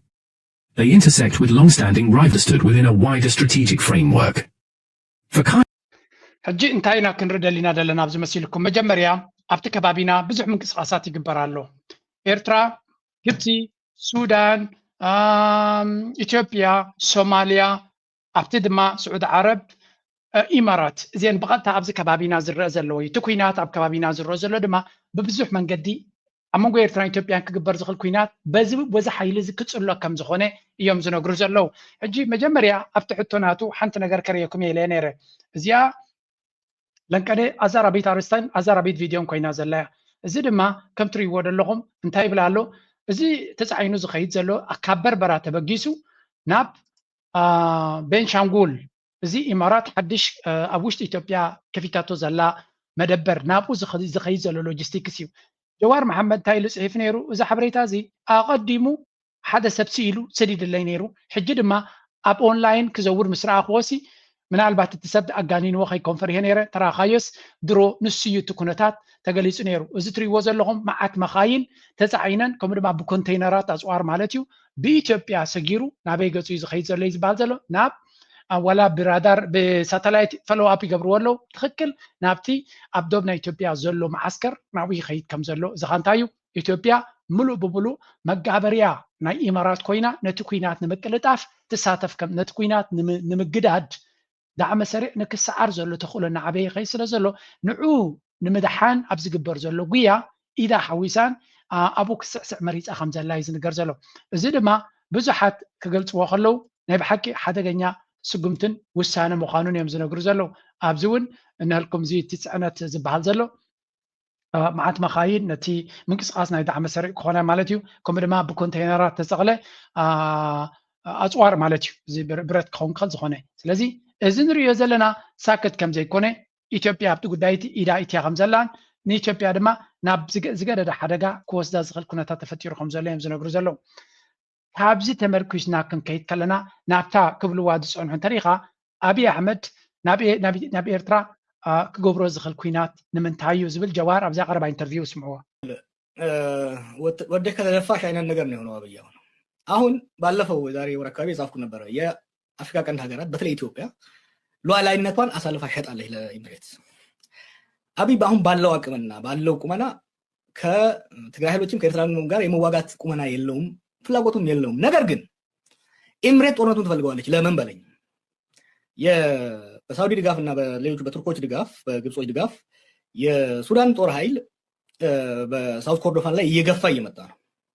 ያንን ዲፍሌክት ለማድረግ ያንን ለማስቀየስ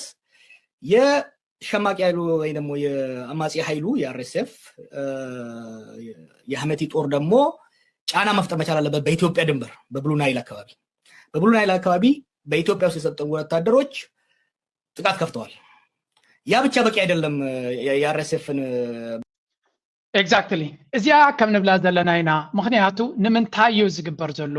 እዚ ኩናት እዚ መን እዩ ዘልዩ ዘሎ ኣቢ ምስ ኤርትራ ክዋጋእ ድሌት ስለ ዘለዎ ድዩ ንህወሓት ክድምስስ ድሌት ስለ ዘለዎ ድዩ ንፋኖ ንክስዕር ሕጂ ድሌት ስለ ዘለዎ ድዩ ኖ ኣይኮነን ድሌት ኣለዎ ዓቕሚ ግን የብሉን ዓቕሚ ከምዘይብሉ ይፈለጥ ኣቢ ትፀገም ግን ኣቢ ዝእዝዞ ኩናት ኣይኮነን ዘሎ እዚ ኢማራት ትእዝዞ ኩናት እዩ ዘሎ ወይ እውን እዚ ኣቢ ዝኸዶ ዘሎ ናይ ዓቕሊ ፅበት ብግዴታ ናይ ኢማራት እዩ ስለዚ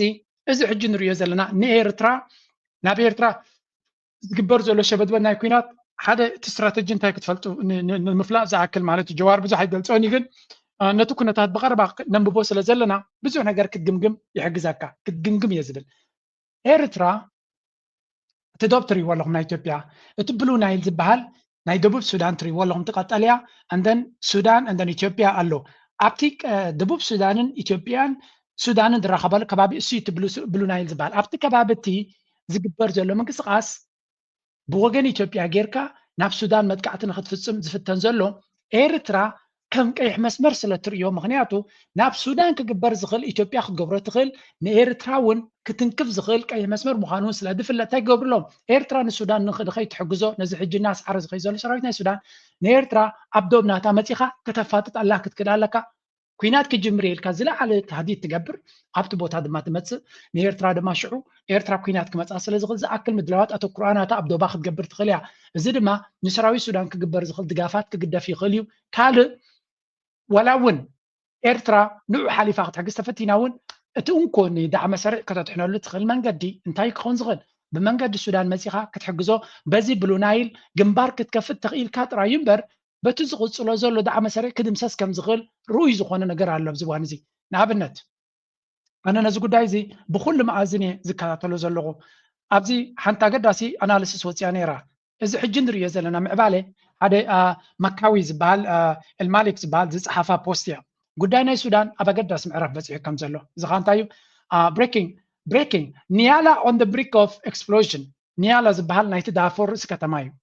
ስለዚ ኣብ ኒያላ ድማ ርእሲ ከተማ ዳርጋ መዋፈሪት ከተማ ናይ መን እያ ኖ ኒያላ ኣይኮነት ናይ ዳርፎር መስለኒ ኖ ኣልፋሸር ናይ ኒያላ ናይ ኮርዶ ኣይደኖ ተጋጊ ኸይሉ ይጋገ ኒያላ ዝበሃል ኣዝዩ ኣገዳሲ ከተማ እዩ ኤኒዌይ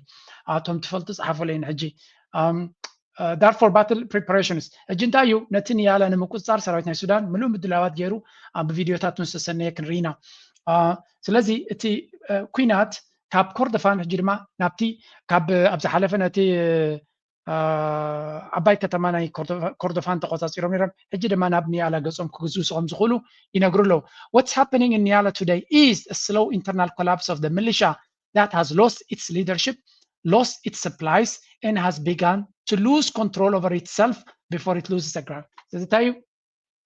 ትሉዝ ኦኬ እንታይ ዝብል ዘሎ እቲ መርሕነት ናይ ዳዕመ ሰሪዕ ናይቲ ምልሻ ካብ ግዜ ናብ ግዜ እናንቆልቆለ ይኸይድ ከም ዘሎን ብኸመይ አንቆልቆል እንተልካ ድማ ሰራዊት ናይ ሱዳን ዝሃርሞ ዘሎ ጥራይ ዘይኮነ እቲ ምንጭ ናይ ሎጂስቲክስ ናቱ ብኩሉ መንገዲ እናተዓፅወ ይመፅእ ስለ ዘሎ ዲፕሎማሲ ናይ ግብፂ ናይ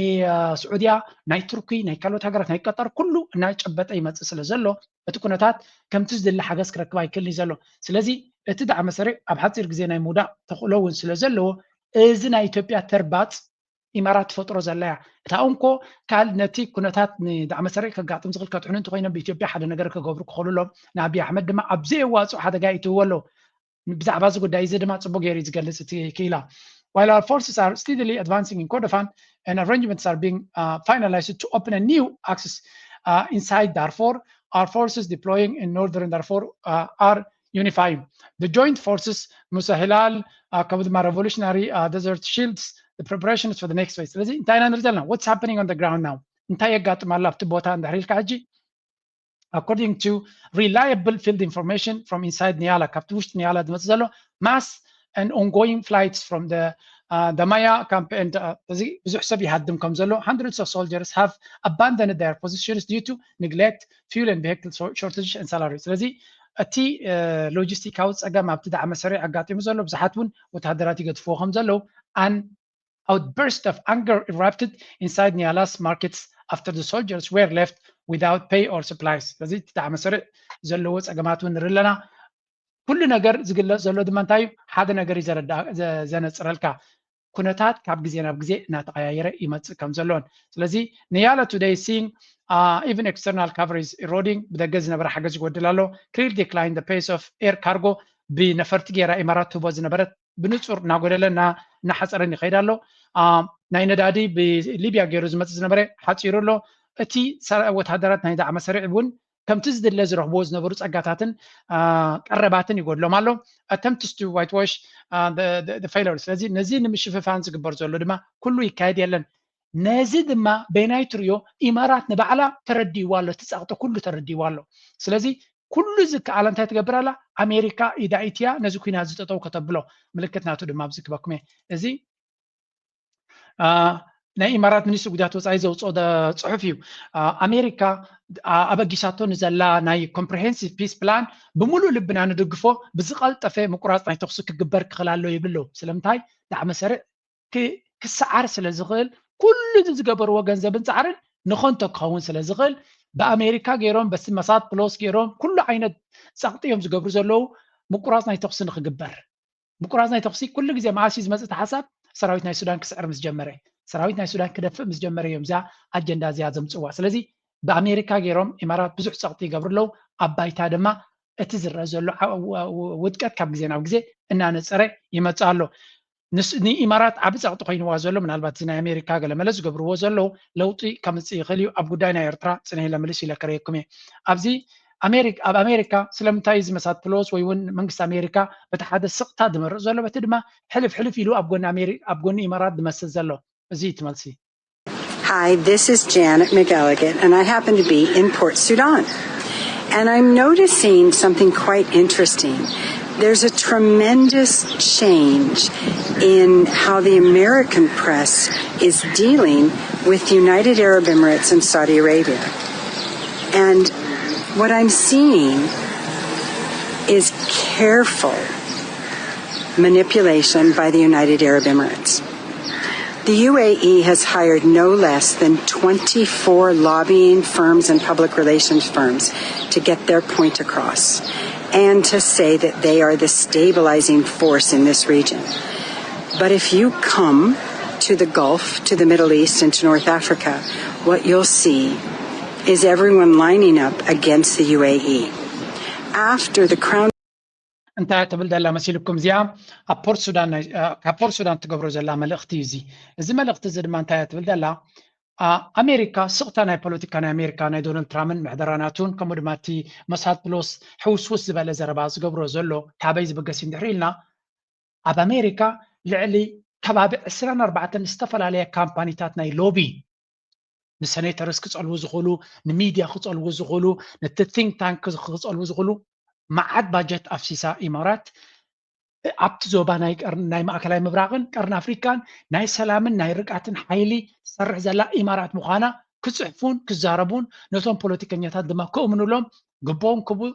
ምክንያቱ እቲ ሎቢ ዝበሃል መስርሕ ናይ ግቦውን ስለ ዘሎ ንዑ ክትገብር እሞ ብኡ ተሸፊና ነቲ ስራሓ ንክትቅፅል ወይ እውን እቲ ስታተስኮ ክቅፅል ክሳብ ኣብዚ እዋን እዚ ቀንዲ ሕልምናቶም ዘሎ ንኣሜሪካ ደፊኦም ደፋፊኦም ናብ ምቁራፅ ናይ ተኽሲ ክገብሩ እሞ ፖለቲካዊ ዲስካሽንስ ኣብቲ ፅሑፍ ናቶም ከምኡ እዮም ዝብሉ ፖለቲካዊ ዲስካሽንስ ናብ ሲቪላዊ መንግስቲ ሱዳን ኣልዮም ወይ እውን መንግስቲ ሱዳን ኣፍልጦ ብዘይብሉ መንገዲ ወይ እውን መንግስቲ ሱዳን ከምቲ ዝድለ ክብሪ ከይተዋህቦ ናይ ሲቪላዊ መንግስቲ ክቅየር ኣለዎ ዝብል ናቶም ኣጀንዳ ይቅፅል ኣሎ ስለዚ ነቲ ናራቲቭ ነቲ ፖለቲካ ንምፅላው ገጅፍ ባጀት ኢንቨስት ገይሮም ከም ዘሎ ኤርትራ ምስ ኣሜሪካ ዝምድና ክትገብር ንብል ነርና ወል ዘይተኣደነ ባጀት ናይ ኢማራት ፈሲሱ ስለ ዘሎ ከመይ ጌርካ ክትፀሉ ትኽእል ኤርትራ ድማ ኣብቲ ታርጌት ናቶም ዘለያ ምስ ኢትዮጵያ ክገብርዎ ዝደልዩ ነገር ኣሎ ናብ ኤርትራ ወራር ክግበር ናይ ዓሰብ ሕልሚ ኣለዎም ስለዚ ኣብ መንጎ ኤርትራን ኣሜሪካን ክግበር ዝኽእል ዝምድና ቀዳማይ ሓፁርናቱ እዚ ኢማራት ዝበሃልን ሎቢናቱን እዩ ብተዘዋዋሪ ኤርትራ ከምኡ ይበለትን ግን እቲ ኩነታት ንፁር ክኾነና ክኽእል ኣሎ ኤርትራ ክንዱ ዝኣክል ገንዘብ ኢንቨስት ክትገብር ኣይትኽእልና ብግምጣሉ ግን ናይ ስዑድያ ሎቢ ኣለዋ ስዑድያ ቀጠር ሎቢ ኣለዋ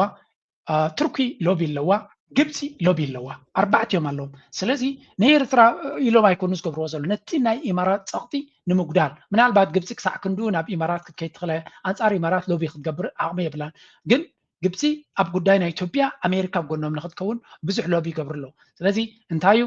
እዚ ኩሉ ገንዘብ እናገበሩ ከለዉ ከምቲ ዝድለ ውፅኢት ይመፀሎም የለን ስለምንታይ እቲ ህዝቢ ዓረብ ወይ እውን ኣብቲ ከባቢ ዘሎ ኣብቲ ከባቢ ምስ መፃኻ እቲ እውን ኮነ እቲ ከባቢ ዝርብሽ ዘሎ ሓይሊ መን ምዃኑ ይበርሃልካ ኢላ ምክንያቱ ኣብ ባይታ እቲ ሓቂ ንፁር ስለ ዝኾነ ቀርኒ ኣፍሪካ ቀንዲ ኣበላሽዎ ዘሎ መን ምዃኑ እዚ ስምዕዎ ምጅ ماذا تريد أبو ظبي ولكن أيضا ماذا تريد أبو ظبي ليس من الجزائر فقط ماذا تريد أبو ظبي من السودان الإمارات في اليمن الإمارات كان لها يد في سوريا أيضا الإمارات وأدوار كم تريو زلهم ميدياتاتنا عرب لما بتدقاقامي انتهي تسقمنا يزعى إمارات تبع العقر انتهي تدل زلا مالت انتهي تدل زلا كاب ليبيا انتهي تدل زلا كاب السودان انتهي تدل زلا كاب يمن انتهي تدل زلا كاب تونيزيا انتهي تدل زلا كاب الجيريا انتهي تدل زلا كاب سعوديا نابلو إذا كل عنوات أبغى عرب نريو زلنا من جناتو كاب من يزبق سليم زبزل إمارات يعني إمارات عندس أجمع نايز كباب زلايا سلزي إتي حبريتا كاب هجرات عرب ني إمارات ملو بملو نبتنس لك وزدا زغل كنا تفتير خمسة ليم زنقول زلوا كلتا سلسة إيفيدنس كبكم يوم كاوك سجري look at this ناي Algeria president زبالو لنكني viral كوين الله معناته Algerian president hails robust ties with allies Egypt and Saudi Arabia مس إمارات كم حنتي مايكرو ستيت وكم ميني ستيت حنتي دقق هجر كتب لهم كبات زغنت لعلى عقبات متأطر زلايل بريزنت تبوني زبال whatever affects the kingdom of Saudi Arabia inevitably affects us نسعود عرب تسألوا زلوا حدا قاعد يفطر زلوا نعنا من حدا قاعد يفطري إمارات مالتي زي قال as we share a deep rooted common history لذي نوح زخونة تاريخا امكوزلو تاريخنا لنا نسعودية دما كم عباي عاوتي تقصير زلا معناته تركو أبغنهم جبت أبغنهم ألجيريا أبغنهم قرن أفريقيا هجرات السودان أبغنهم إيرترا أبغنهم جيبوتي أبغنهم سوماليا حجرما كريكم يوم سوماليا حدا عبدي توعي له ماله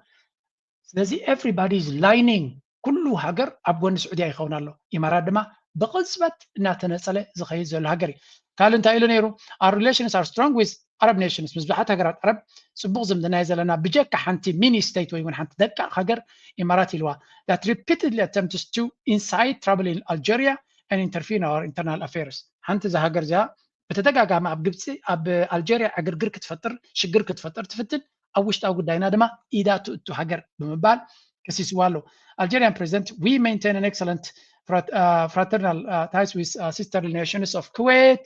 Samir, and as well as Qatar and Egypt. Skalu Tagrat ጽቡቕ ዝምድና ኣለና. When Algeria faced betrayal and aggression in 1963, the Egyptian army was ብዛዕባ ግብፂ ድማ ብዙሕ ጽቡቕ ተዛሪቡ ኣብ ግዜ ሽግርና ፈተና ምስ ኣጋጠመና ሰራዊት ናይ ግብፂ ኣብ ጎንና ጠጠው ኢሉ ስለዚ ምስ ግብፂ ጽቡቕ ዝምድና ኣለና ዓብ ክብሪ ኣለና ናይ ኩዕሶ እግሪ ናይ ካልን ዘጋጥመና ብኣስታት ገዲፍና ጽቡቕ ዝምድና ኣለና ብምባል መራሒ ናይ ግብፂ አልሲሲ ድማ መልሲ ሂብዎ እወ ኣልጀርያ ሓው ህዝቢ እዩ ምሳና ድማ ናይ ቀረባ ዝምድናን ዕርክነትን ዘለዎ ህዝቢ ብምባል መሊሱ እንተኾነ ኣብዚያ ሓንቲ ኣገዳሲት ምዕባለ ኣጋጢማ ኣላ ንሳ ድማ ኣብዚ ከም ንሪኦ ዘለና ፕሬዚደንት ናይ ግብፂ ኣብደልፈታሕ አልሲሲ ናብ ኢማራት ከይዱ ኣሎ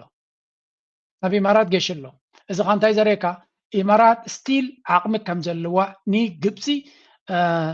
ንከተንበርክኽ ግን ካልኦት ኮሜንቴተርስ ድማ ብምንታይ ይርእይዎ ኣለዎ ነዚ ሓደ ኣብዚ ጉዳይ ናይ ኤርትራን ኢትዮጵያን ኣተሓሒዙ ኣብዚያ ነዋሕ ዝኾነት ትንተና ተዋሂባ ኣላ እንታይ ኢሉ ነይሩ ዝመስለኩም ደሆርን ኦፍ ኣፍሪካ ኣብ ቀርኒ ኣፍሪካ ዘጋጥም ዘሎ ኩነታት ኣዝዩ ከቢድ እዩ ናይ እስራኤልን ኢማራትን ኣክሰስ ኦፍ ኬያስ ናይ ዕግርግርን ናይ ምብትታንን ምሕዝነት እንታይ ከጋጥም እዩ ኣብ ናይ መወዳእታ መድረኹ በፂሑ ኣሎ ስለዚ አልሲሲ ቪዚት ቱ አቡዳቢ the last attempt before the explosion እዚ ናይ አልሲሲ ናብ ኢማራት ምኻዱ ኢማራት ዓብ ፅልዋ ኣብ ግብፂ ነይርዋ ኣብዚ እዋን እዚ ግን ኣብ መንጎ ክልቲኦም ዘሎ ዘይምርድዳእ እናዓበየ ይኸይድ ኣሎ ናይ ግብፂ ናይ መወዳእታ ፈተነ ክኸውን እዩ እዚ ፈተነ እዚ ኢማራት ንግብፂ ክትእምና ድያ ምእማን ማለት ከንታይ ማለት እዩ ምክንያቱ ግብፂ ናይ ኢትዮጵያ ናብ ቀይሕ ባሕሪ ምኻድ ቀይሕ መስመር ኢላ ኣላ ኣብ ጉዳይ ናይ ኒል ድማ ብኣሜሪካ ገይሮም ለውጢ ክገብሩ ይደልዩ ኣለዉ ብግምጣሉ ግብፂ እንታይ ኢማራት ንግብፂ እንታይ ክትሓታ ትኽእል ሜይቢ ኣብ ጉዳይ ናይ ዳዕመ ሰሪዕ ገለ ግበሩለይ ክትብል ትኽእል ትኸውን ኣይደኖ እንታይ ክትገብር እያ ኣብ ጉዳይ ናይ ሊብያ ድያ ክትዛረባ ብዝኾነ እዚ ርክብ እዚ ብብዙሕ ነገር ይጥመት ዘሎ እዩ ኣብዚያ ጉዳይ እዚኣ ኢማራት ገለ ተኣምር ገይራ ንግብፂ ክስሕባ እንተዘይክኢላ ናይ መወዳእታ ፈተነ ናታ ኣብ ዞባና ዘለዎ ፅልዋ ውጥቀት ክኸውን ከም ዝኽእል እዮም ዝብሉ ዘሎ ብግምጣሉ ኣብዚ እንታይ ይብላ ኣሎ ኣብዚ ፅሑፍ ተሪኹሞ The Horn of Africa is no longer just a region on the map. It has become an open operation from where the end of one of the most dangerous dismantling projects in the modern history is being written. ኣብዚ ዘበና ቀርኒ ኣፍሪካ ዘሎ ምትፍናን ኣብዚ እዋን እዚ ተራ ምትፍናን ወይ ግርጭት ኣይኮነን ሓደ ዓቢ ናይ ፅልዋ ኩናት ይካየድ ከም ዘሎ ኣብዚ ጉዳይ እዚ ድማ ብዓወት ተዛዚሙ ኢማራት ነቲ ዞባ ትብትንን ትሕምስን ዘላ ንሳ ተሳዒራ ክትወፀሉ ትኽእል ኣጋጣሚ ወይ ኩነታት ከም ዘሎ ንርዳ ይብላ ኣሎ እጂ ናብ ታሕቲ ኮርት ከሎ ናብ ኤርትራ እዩ ዘተኩስ what are we witnessing is not a separate wars between Ethiopia and Eritrea እዚ ጉዳይ ናይ ኤርትራን ኢትዮጵያ ንሪኦ ዘለና ናይ ክልቲኦም ኩናት ጥራይ ኣይኮነን እዩ ዝብል ዘሎ ስለዚ nor an internal conflict in Sudan ወይ እውን ኣብ ሱዳን ንሪኦ ዘለና ውሽጣዊ ኩናት ናይ ሱዳን ኣይኮነን this is one link in a chain of the final annihilation of the alleged sovereignty of the Leased for sovereignty model that Israel and the UAE built on the ruins of the regional states. ስለዚ እንታይ እዚ ሕጂ ንሪኦ ዘለና ናይ መወዳእታ ናይ ምድምሳስ ሰዓታት ናይቲ ልኡላውነት ናይ ሃገራት ነቲ መራሕቲ ብምሓዝ ልኡላውነቶም ከም ዘካርዩ ገይሮሞም ነይሮም ኣብይ ኣሕመድ ልኡላውነት ናይ ኢትዮጵያ ኣካርይዎ እዩ ከማይ ዝብል ኣብዚ ልኡላውነት ናቱ ኣካርይዎ እዩ ሱዳን ልኡላውነታ ስለ ዘካርየት እያ እዚ ኩሉ ሽግር መፅይዋ ሕጂ ንዑ ክትመልስ ትፍትን ዘላ ሶማልያ ልኡላውነታ ረኪባቶ ነይራ እያ ንዑ ክትመልስ ትፅዕር ኣላ ደቡብ ሱዳን ልኡላውነታ ረኪባ እያ እታ እንኮ ልኡላውነታ ዓቂባ ዘላ ኤርትራ እያ ስለዚ ልኡላውነታ ኣካርያ ዘላ ኢትዮጵያ በታ ዘካርየታን ካልኦት ተኻርየንኦ ዘለዋን ገይረን ሽግር ይፈጥራላ ኣለዋ ልኡላውነታ ዓቂባ ዘላ ሃገር ኤርትራ ድማ ብዙሕ ፀገም ኣጋጢመዋ ኣላ ኣብዚ እንታይ ኢሉ ዝገልፃ Why is the Horn of Africa is the arena for the final massacre? So there's nothing more that Kuinatin Agrigirin Bota Karn Africa because it is the beating heart of the Israeli Emirati now Middle East project. Etina ma kala mabrak na Israelin Emiratin no wih wan ksra halu zinabare out of Kuinat Jab Karn Africa zalo. Ethiopia is the spearhead. Ethiopia dema tak andi manaharia na izina Emiratin Israelin and manaharia natom faras natom kamta na Jawar bala faras natom Ethiopian بالتقنانيو سلازي an advanced base for arming and supporting the Dagalo militia and Abu Dhabi a workshop for blowing up Somalia and a tool to pressure Egypt with the renaissance سلازي إثيوبيا نخلها تنابت كباب زلوا شجرنا مفتار ندعم سرعنا معتاق تزبالسه نسوماليا كل جزء نببتتانا تزبالسه نجيبس دما بقرران محناق بتجار زبال تزبالسه سلازي إسرائيل ኢማራትን ነዚ ናይ ብልጽግና መንግስትን ናይ ኢትዮጵያን ሒዞም ንብሙሉ እቲ ከባቢ ሕጂ እንታይ ይብሉ ኣለዉ ብዛዕባ ኤርትራ ኤርትራ is the weak link they seek to swallow in order to turn the Red Sea into a subservient lake ሕጂ እንታይ ኢና ንርኢ ዘለና ኤርትራ እታ ዝደኸመት ኮይና ትራዮም ዘላ ንዓ ውሒድካ ንቀይሕ ባሕርን ነቲ ዲጋ ናይ ጌርድን ሓዊስካ ንግብፂ ይኹን ንብሙሉ እቲ ከባቢ ንምቁፅፃር ንኤርትራ ንምውሓጥ እዮም ዝገብሩ ዘለዉ እዮም ዝብል ዘሎ ብትክክል ንኩሉ ይፈልጥ ንኤርትራን ከም ዘይፈልጣ በዚኻ ትግጥም ግን ናቶም ርእቶ እዩ ካልኦት ንኤርትራ ብኸመይ ይርእይዋ ካልኦት ዓለማት ክርእይዋ ከሎ ኤርትራ 3 ሚሊዮን ህዝቢ ዘለዋ ወይ 5 ሚሊዮን ህዝቢ ዘለዋ ኣብ ቴክኖሎጂ ከምቲ ዘየለ ከምቲ ዝድለ ዘይኮነት ምስ ካልኦት ዓበይቲ ሓይልታትን ፅቡቅ ሽርክነት ዘይብላ ሽርክነት ተደይብልካ ብናቶም ዓይኒ ድማ ሓይሊ የብልካ ማለት እዩ ብናይ ስዑድያ ብናይ ዓረብ ሓይሊ ሽርክነት ተደይብልካ ዓቕሚ የብልካ ገይሮም ዝወስዱ ወድሓ ናቶም ርእቶ እዚ ሱዳን is the price ንኤርትራ እንድሕር ሒዝካ ዝለዓለ ጂኦፖለቲካዊ ስትራቴጂካዊ ፅልዋ ኣለካ ሱዳን ድማ እታ ብልጫ ንዓንቲ ድሕር ሒዝካ ናብ ኣፍሪካ ብዝደለኻዮ መንገዲ ናብ ዘለኻዮ ሃገር ክትኣቱ ትኽእል the game that backfired from exporting chaos to besieging the exporters ስለዚ እቲ ፀወታ ግን ናብ ርእሶም ተመሊስዎም ይብል ኣሎ እዛ እንታይ ማለት እዩ በዚ ጌርካ ሃገራት ክትብትን ዝሓሰብካ ንዓመታት ዝሰራሕካሉ ፕሮጀክት ኣብ ቅድሜኻ ክብተነካ ከሎ ኢና ንርኢ ዘለና እዩ ዝብል ዘሎ the UAE funds and harvest the land of Somalia, Libya, Chad እዚ እቲ ኢማራት ትገብሮ ዝነበረት ብምሉ ይዝዛረብ እዚ ብልፅግና ክገብሮ ዝሓስብ ዘሎ ኩናት ብዝሰፍሐ ኣብዚ ይፅሕፈሉ እዩ እዚ ከዓ ብብዙሓት ኣብቲ ማእከላዊ ምብራቅ ዘለው ሰባት ደንብብዎ ዘለው እዩ report uncovers by Middle East Eye ዝበሃል ገይርዎ ዝነበረ እዩ እዚ ከዓ እንታይ እዩ Egypt is trying to mediate a deepen security ties between Eritrea and Saudi Arabia in an attempt to curb the UAE's influence which is strengthening its military and ተዚ እንታይ ዝበሃል ዘሎ ግብፂ ንስዑድያ ንኤርትራ ፅቡቅ ሴኪሪቲ ዲል ገይራ ፅቡቅ ናይ ሴኪሪቲ ድጋፍ ንክትረክብ ይስራሕ ከም ዘሎ እዚ ድማ ኣዝዩ ኣገዳሲ keyword here is curb the UAE influence strengthen relations with Ethiopia እዚ እንታይ ማለት እዩ ነቲ ቀንዲ ኣገዳሲት ስዑድያ ግብፂ ብስዑድያ ገይራ ምስ ኤርትራ ክትገብሮ ትደሊ ዘላ ናይ ኢትዮጵያ ናይ UAE ምስ ፍሕፋሕ ናብ ቀይ ባሕሪ ከምኡ ድማ ናይ ኢትዮጵያ ናብ ባሕር ገፃ ትገብሮ ዘላ ንምሕፃር ግብፂ ንስዑድያ ትልምና ከም ዘላ ምስ ኤርትራ ናይ ሴኪሪቲ ዲል ንክግበር This is the heart of the equation. When Ethiopia turns into a massive aircraft carrier for transporting Emirati Israeli weapons to the Dagalo militia, says it isn't it? As a general ዘለና እንድሕሪ ኢትዮጵያ አንቼክ ተገዲፋ ማለት እዩ ባታቶም ኢትዮጵያ እንድሕሪ ኮንቴንት ክትገብራ ዘይክኢልካ ኢትዮጵያ መዳበርያ ኮይኑ ናይ እስራኤልን ነቲ ሶማሊላንድ ኮም እስራኤል አፍልጦ ይባታላ ስለዚ በይዝናቶም ኩሉ ናይ እስራኤልን ናይ ኢማራትን ኣፅዋር ካብኡ መፅኡ ብኢትዮጵያ ገይሩ ናብ ዳጋሎ ዝኣትቶ ኮይኑ ሱዳን ሓዋሩ ሰላም ክትረክብ ኣይትኽእልን እያ ስለዚ እዚ ጉዳይ እዚ ናይ ግድን መዕለቢ ክግበር ዘለዎ እዩ እቲ ናይ ኢትዮጵያ ሚኒስትር ጉዳያት ወፃኢ ናብ ስዑድያ ከይድዎ ዝነበረ ድማ ነዚያ ንኸጠንቅቕዎ ከም ዝኾኑ እዩ ዝንገር ዘሎ ድሓን ነዚያ ዝያዳ መን ክነግረና እዩ ናብ ጀዋር ንስከር አብይ አንዱ ችግሩ መሰለ ነገ የሚባል ነገር የለም በጣም አቅልሎ ነው የሚያየው አለመማሩም ይሄ ማይም ድፍረቱም ችግር ፈጥሮበታል ሎክ አሁን ኢትዮጵያ ውስጥ ያሉ ኃይሎች ተባበሩብኝ ብሎ ሁሌ ይከሳል ፋኖን ኦላን ቲፒኤልኤፍን ከዛ ደግሞ ኤርትራን ማን ያስተባበራቸው እነዚህ ኃይሎች እኮ ብዙ ለፍተው የተስማሙ ሳይሆኑ ሁሉንም ተራ በተራ ስላጠቃ የጠላቴ ጠላት ወዳጄ ነው የሚል ተገደው እኮ ነው እንዲሆኑት he actually forced them to be united አሁን አንዳንድ ፕሮፓጋንዳ ስታይ ባዳ የሱን ቃል እንጠቀም ሁለት አይነት ኃይሎች ተባብረውበታል ለቢላ ያሁን ባንዳና ባዳ ያላቸው ሕጂ እንታዮም ዝብል ዘሎ አቢ ናይ ባሓቂ ዓሻ ጽሉል ዕሸል ወይ እውን መሃይም ዝኾነ ፖለቲከኛ እዩ ዝብሎ ዘሎ ምክንያቱ ርእሱ እንተዘሉ ኣብዚ ቻነል እኳ ተደጋጋሚ ኢልና ኢና ኣብ ርእሱ እንተዝህሉ ወይሉ ናይ ኢትዮጵያ ዘለዋ ተቀባልነት በዓለም ደረጃ እንተዝርዶ ነይሩ እሞ ብትክክል እንተዝጥቀመሉ ነይሩ መጀመርያ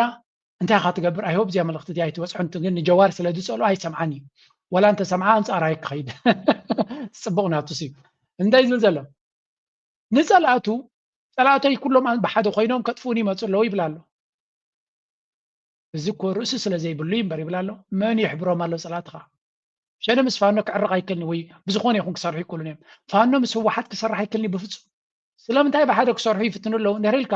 حدا صلاي سلا زلو نكلتيهم كوحطهم زدلي زلو صلاي حدا ወይ كوحطهم زدلي عقم እኮ እንተ ዘይብሉ ህወሓት ምስ ፋኖ ብዙሕ ዘከራክር ነገራት ኣለዎም ብዙሕ ዘገራጩ ነገራት ኣለዎም ግን ንክልቲኦም ክድምስስ ዝደሊ ለይቲ መዓልትን ዝፀርሕ ዘሎ ብረት ሒዙ ዝመፅኦም ዘሎ ሓይሊ ኣሎ ስለዚ ፋኖ ምናልባት ምስ ህወሓት ዘለዎም ኣብ ጣውላ ክውዳእ ዝኽእል ጉዳይ ኮይኑ እቲ ኣብ ኣዲስ ኣበባ ኮይኑ ኣብ 4 ኪሎ ብረት ሒዙ ዝመፅእ ዘሎ ግን ጣውላ ዝበሃል ዘይደሊ ንክልቲኦም ደምሲሱ ድሌቱ ክገብር ዝደሊ ስለዚ እንታይ ገብሮም ፍልልያቶም ገዲፎም ቀንዲ ፀላእዮም ይፈልጡ ምስ ኤርትራ ዝሕብሮም ዘሎ ሲ ዝደለየ ብበሉ ነይሮም ብዙሕ ነገራት ናሃለዎ ግን ኣብ ኤርትራ ዘሎ ስርዓት ክድምስሶም ከም ዘይደሊ ርዮም እዮም ደምሲስዎም ክረብሖ ዝኽእል ድማ የብሉ ስለዚ ክብረት ጥራይ ዝደሊ ልኡላውነቱን ግዛእታዊ ደቡብን ካልኡን ድሕሪ ኣኽቢርካሉ ናባኻ ዘጠምት ነገር የብሉን ስለዚ ምስ ኤርትራ ዕርቂ ዘግብሮም ዘሎ ማንም ኣካል ግብፂ ገለ ስለ ዝሽምግሎ ዘሎ ይኮነ እንታይ ዳ እቲ ዕሸላዊ ዕንደራ ናቱ ዝፈጠሮ እዩ ዝብል ዘሎ እታ ካልይቲ ዝብላ ዘሎ ድማ እቲ ባንዳና ባዕዳ ናበለ ዝዛረቦ እቲ ኣብ ውሽጡ ዘሎ ሽፍታ ተደምሮ ናይ ደገ ፀላኢ ዝብልዎ ከመይ ገይሮም ክተሓባበሩ ኣለዎ የሚላቸው እንግዲህ ኢትዮጵያ ውስጥ ያሉ ናቸው አይደል? ኢትዮጵያ ውስጥ ያሉትን ኃይሎች ፋኖና እኮ ህወሓት የዛሬ 5 ዓመት ነው 4 ዓመት እኮ ሲዋጉ የነበሩ ኃይሎች ናቸው። ከህወሓት ጋር ለመታረቅ ሲሄድ ሂስሩ ፋኖ አንደ ተባስ ሶ ሲዋጉ የነበሩትን ሰዎች አንድ አረጋቸው። ባንዳ የሚላቸውን ኃይሎችም ራሱ ነው አንድ ያረጋቸው። ኤርትራንም አንድ ላይ አድርገው ኤርትራ እንኳን እንደ ውጪ ማላየውም ባዕዳ የሚላቸውን ቅድም እንዳልኩ ሱዳንን ራሱ ሶማሌን ራሱ ጅቡቲን ራሱ ሶ አሁን እኔ ላይ ተስማምተውብኛል ባዕዳና ባንዳ ተስማምተውብኛል የሚለውን ራሱ ባደረጋቸው ኤግዛክትሊ ኩሉ ትጸገም መበገስናቱ ንሱ ባዕልዩ ባዕሉ ዘበገሶ ጸገም ድማዩ ውይ ዘብሎ ዘሎ እዮም ዝብሉ ዘሎ ትክክል ወላ ሓንቲ ክትውስኸላይ ትኽእል ኢኻ ንግሆም ምሸትን ኣብያት ናይ ኣብይ ኣሕመድ ባዕሉ ዘበገሶ ጸገም እዩ ስለዚ ነተን ሃገራት ብምለን ከተናኽፈንን ከተናኽለለን ይውዕል ስለ ዘሎ ውፅኢት ናቱ ድማ ንዑ ዝምሮ ነገር ዳእምበር ዝጥዕመ ነገር የጋጥም የለን ናይ መወዳእታ ነዚያ ጉዳይ ክንሓልፋ ሓደ ካብቲ ከም ኤርትራዊ ኮይና ክንሓስበሉ ዘለና ንብሎ ተደጋጋሚ እዚ ትሪእዎ ዘለኹም ኣብ መንጎ ሊብያ ኣብ መንጎ ስዑድያን መን ኢኻ ትብላ ስዑድያን ሶማልያን ሓደ ዓቢ ናይ ሴኪሪቲ ዲል ገይረን ኣለዋ እዩ ዝበሃል ዘሎ እዚ ከዓ ተደጋጋሚ ኩሉ ግዜ ንሪዮን ዘጋጥም ዘሎ ኩነታት ኢና ንርኢ እዚ ከዓ እዚ ሶማልያ ዝበሃል ድኹም ሃገር ኢና ንብሎ እዚ ኩነታት ናይ ሶማሊላንድ ኣፍልጦ ምስ ረኸበት እስራኤል ኣፍልጦ ምስ ሃበታ ነታ ዝተፈጠረት ብኮ ተጠቂሞም ምስ ቀጠር ናይ ሴኪሪቲ ዲል ገይሮም ምስ ትርኩስ ዝነበሮም ኣስፊሖሞ ምስ ስዑድያ ሓድሽ ዲል ገይሮም ኣሎ ምስ ግብፂ ዝነበሮም ድማ ኣደልዲሎሞ እንታይ ማለት እዩ ነቲ ሃዋፍ ተጠቂሞም ነተን ቀደም ክሕግዛ ዘይደልያ ከበርክታ ዘይደልያ ዝነበረ ሃገራት ዓበይቲ ዲልስ ከም ዝፍርማ ይገብርዎም ኣለዉ እዚ ከዓ ገይም እዩ ዕድላት ክፍጠሩ ከለዉ ንስኻ ንነፍስኻ ብኸመይ ተርባሓ ብኸመይ ትጥቀመላ ኣገዳሲ እዩ ስለዚ ሱዳን ከምኡ ምስ ትርኪ ኣገዳሲ ዲል ከም ዝገበረት ዝንገር ምስ ግብፂ ምስ ስዑድያ ድማ ብመንገዲ ፓኪስታን ናይ ብዙሓት ቢልዮናት ኣፅዋርን ሎጂስቲክን ክመፃ ከም ዝኾነን ናይ ቁጠባ ዲልስ ናይ ካልእ ነገር ብብዙሕ ይግበር ከም ዘሎ እዩ ዝንገር እዚኣ ሓንቲ ካብቲ ከም ኤርትራዊ ብዙሕ መድረኻት ክፍጠር ከሎ ኤርትራ ድማ ዝለዓለት ናይ ምትዕፅፃፍ ዓቕሚ ከም ዘለዎ እናርአየት ከላ እቲ ምትዕፅፃፍ ግን ናብ ሓገዝ ይኹን ናብ ዲልስ ክቕየር ብዙሕ ኣይንሪኦን ኢና እዚ ምስ ስዑድያ ጥራይሲ ናይ ወደብ ድዩ ናይ ከምዚ ድዩ ይበሃል ኣይንሪኦን ኢና ምስ ጥልያን ክንደይ ተስፋ ዘብሪ ኢና ኣይተፈፀመን ምስ ቻይና ክንደይ ግዜ ከምኡ ክፍጠር ዝኽሪ ኢና ብዙሕ ዝረአይ ረኣናን ምስ ራሻ ከምኡ ስለዚ እንታይ እዩ እቲ ኤርትራሲ ክሳዕ ክንዱ ድዮም ንኤርትራ ምስ ኤርትራ ክሰርሑ ዘይደልዩ ክሳዕ ክንዱ እዮም በቃ ዝኽእሉ ምስ ኤርትራ ፅቡቅ ዝኾነ ክኸዱ ፀኒሖም ኣብቲ ናይ ስራሕ ክኾኑ ከለዉ እምቢ ዝብሉ ኣነ ግርም እዩ ዝብለኒ ብዝኾነ ወላ እውን ሕጂ ሓንቲ ላ ካልእ ከም ሕማቅ እውን ክትወስድዋ ትኽእሉ ግን ኣነ ኣብ ቅድሚ ሕጂ እውን ተዛሪበ ነይረ ብሕማቅ ካ ይረዳእኹም ንኣብነት ኢጋድ ዝበሃል ሓይሊ ኣሎ ኢልና ነርና ድሮ እቲ ሱዳን ናብ ኢጋድ ከም ተመልሰት ይግለፅ ኣሎ ስለዚ እቲ ኢጋድ ዝበሃል ተም መንበር ከባቢ ሃገራት ብምልአን ተኣኪበን ኣለዋ ኤርትራ ካብ ኢጋድ ብቐጥታ ወፂኣ እያ ሱዳን ግዝያዊ ኣዝሊቓ ፀኒሓ ናብ ኢጋድ ተመሊሳ ኣላ ሕጂ እዚኣ ኣጠንቂቐ ከረዳእኩም ዝደሊ ኣሎ ኤርትራ ካብ ኢጋድ ዝወፀት እቲ ኣካይዳ ናይ ኢጋድ ኣንፃራ ንነዊሕ እዋን ከም ዝኸደ ስለ ዝፍለጥ እዩ እንተኾነ ሕጂ እውን እንተኾነ እዚ ነገር እዚ ብግምጣል ንኸይመፅእ ስክፍታ ኣለና ምክንያቱ ሱዳን ታንኮ ወፅያ ዝነበርቲ ኢጋ ተደይፈሪሱ ከም በሓድሽ ብምሎም ቶም ኣባላት ሃገራት ኣንጻር ኤርትራ ኦርጋናይዝ ከይኮኑ ስጋት ኣለና ሎሚ ወይ ፅባሕ ይብል ኣለኹም ግን ምስ ግዜ ከጋጥም ዝኽእል እዩ ስለዚ እቲ ብልፅግና ዝበሃል ወይ እውን ዓቢ ኢትዮጵያ ብዓቢያ እቲ ኢጋድ ዝበሃል ናቶ መሳርሒ ከምቲ ሕብረት ኣፍሪካ ማለት እዩ ስለዚ ሱዳን ናብኡ ተመሊሳላ ናይ ሱዳን ምምላስ ፅቡቅ ጌርኩም ከተሰብዕሉሉ ናይ ሱዳን ምምላስ ከም ሃገር ደረጃ እቲ መንግስቲ ከም ሃገር ደረጃ ኣፍልጥኡ ንከውሕስ ናይ ግዲ ናብኡ ክምለስ ክኽእል ኣለዎ ኣፍልጦ በቲ ከባቢውን ክረክብ ምክንያቱ እቲ ኢማራት ዝበሃል ነቲ ሰራዊት ይኹን ነቲ መንግስቲ ተቐባልነት የብሉን ሞስሊም ብራደርሁድ ዘለዎ ይገለና በለት ሌጂቲማሲ ናቱ ተንኪፋቶ ስለዘላ ኣብ ኣሜሪካ ደረጃ ከምኡውን ኣብ ኤሮጳ ደረጃ ናብቲ ሪጅናል ብሎክስ ብምምላስ ኣበርክቱ ብምሕያል ኣፍልጦ ናቱ መሊሱ ከም ዝምለስ ንክገብር ስለ ዝደሊ ዘሎ ክሕግዞ ይኽእል ብርግፅ ግን ኤርትራ ታእንኮ ካብቲ ቀርኒ ኣፍሪካ ዝተረፈት ምዃና ኣብቲ ሕጂ ኣነስ እቲ ኢጋድ ዝበሃል ክፈርሰለ ይደሊ ነይረ ክሓሽ ኤርትራ ወፅያ ኩላተን ተኣኪበን ተተሪፈን ኣገይ ንኤርትራ ናይ ምንፃል ተኽእሎ ንብልፅግና ብፍላይ ድማ እቲ እስራኤል ዝበሃል ሓይሊ ክሳብ ዘሎ ንዓና ካሃስዩና ዝኽእሉ መንገዲ እውን ክህሉ ክእል እዩ በቲ ኮይኑ በቲ ግን ሳብ ሕጂ እውን ማስ ጠቂሞምና ክትብሉን ኢኹም ትኽክል ኣለኹም ዝጠቐሙና ነገር የብሎምን ግን እቲ ሪስክ ናትና ድማ ከነጉድል ክንክል ኣለና ኣብ መወዳእታ እዚ ኩሉ ንሪኦ ዘለና ኤርትራ ነዚ ብልፅግና ዝበሃል ሓይሊ ክሳብ ዘየፍረሰቶ ወይ እውን ክፈርስ ክሳብ ዘይከኣለ እሞኻ ሰርቫይቭ እንድሕር ገይሩ መቸም እቲ ክፈጥሮ ዝኽእል ፀገም ቀሊል ከም ዘይኮነ ምግንዛብ የድሊ ንዓና ግን ኩሉ ግዜ ንመን ኣለዎ ዝግለዎ ከም ዝበሃል ሓንቲ ሓደ ኤርትራዊ ፀሓፋ ነይራ ኣብዚ ኤርትራያን ፕሬስ ዝበሃል ዝፀሓፋ ማለት እዩ ኣብይ ኣሕመድ ሓንቲ ብሕጂ ክትመፆ ትኽእል ኣብዚኣ ኣዋርሒ እዚኣ ክትመፆ ትኽእል ናይ ሰዓት ቦምብላ ይብላ ኣሎ ታይም ቦምብ ክትፍንጀር ትኽእል ንሳ ድማ IMF እንታይ ኢሉ ይፀቕጠሎ ሕጂ ከይብል ኣሎ ነቲ ድጎማ ኣብ ልዕሊ ነዳዲ ኣብ ኢትዮጵያ ዘሎ ነዳዲ ንትራንስፖርት ዝጥቀምሉ ንምግቢ ምፍራይ ዝጥቀምሉ ንኩሉ እቲ ነዳዲ ድጎማ ኣለዎ እቲ ድጎማ ድማ ነቲ ህዝቢ ምስቲ ዘለዎ መናብራ ኣበና ከቢርዎ ዘሎ እቲ ድጎማታት ዳርጋ ድሓን ንክፃወረ ገይርዎ ኣሎ እዚ ድጎማ እንተተላዒሉ እቲ ነዳዲ ክኸብር እዩ ካብቲ ሕጂ ዘለዎ መናብሮ ድማ ብኩሉ ደረጃ ነዳዲ ዘይትንክፎ ክፋል ስለዘየለ ብኩሉ ደረጃ እቲ ሂወት ክኸብር እዩ እዚ ከዓ ናዕቢ ከላዓዕል ዝኽእል ነጥቢ እዩ ዝበሃል ዘሎ ኣብዚኣ ዝተውዕሉላ ሕጂ It's a very important point. ሓደ ኢትዮጵያ ድሮ ህዝቢ ኣብ ኢትዮጵያ ዘሎ ትዝዓበየ ክበት ኣጋጢሞ ዘሎ ብመናባብሮ እዩ ዝበሃል ስለዚ ሓካይም ካልኦት ሰራሕተኛታት ቤት ፅሕፈት ወታደራት እውን እንትኾኑ ደሞዝ ውሒድና ዝብል ቅሬታ ዕግርግር ከምኡውን ፕሮቴስትስ ይገብሩ እዮም ናይ ነዳዲ ተተወሲኽዎ ለንቀነ ድማ ሓዳሽ ውሳኔ ምናልባት እቲ ብልፅግና ክሸፋፍና ፈቲኑ እምበር ዋጋ ናይቲ ኢንተርኔት ዝበሃል ናይቲ ኩሉ ኢትዮ ቴሌኮም ዝበሃልን ወላ እቲ ሳፋር ናይ ኬንያን ክልቲኦም ዋጋ ወሲኾም ኣለዉ ምክንያት መወሰኺና ድማ ብር እናጎደለ ስለዝኸደ ሰርቫይቭ ክንገብር ስለዘይንኽእል ነቲ ሰርቪስ ናትና ዋጋ ክንውስኸሉ ኣለና ኢሎም ኣለዉ ስለዚ ኢንተርኔት ይኹን ካልኣይ ቴሌፎን ኩሉ ነገር ወሲኹለት ዋጋ ኣብ ልዕሊኡ ነዳዲ ዋጋ እንተወሲኹ መናብሮ ብምሉ ላዕሊ ክውስኽ እዩ this is ንዓቢ እቲ ቀንዲ ዴንጀር ክኾነ ዝኽእል IMF ነዚያ ንኸይገብሩሉ ነዊሕ እዋን ክለምን ፀኒሑ ግን እምቢ ኢሎሞ ስለዚ ወላ እውን ደመወዝ ወሰኽ ተገበርካ ወላ እውን ገለ እንተገበርካ ነዚ ኩነታት እዚ ክትብድሆይ ትኽእልኒ ኢኻ ስለዚ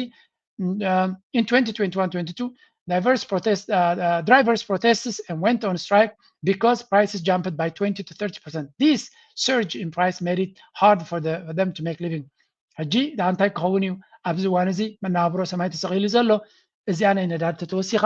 ብርግፅ ዕግርግር ኣብቲ ሃገር ክመፅእ ከም ዝኽእል እዮም ዝግምግሙ ዘለዉ ወል ንሕና ክንዕዘብ ኢና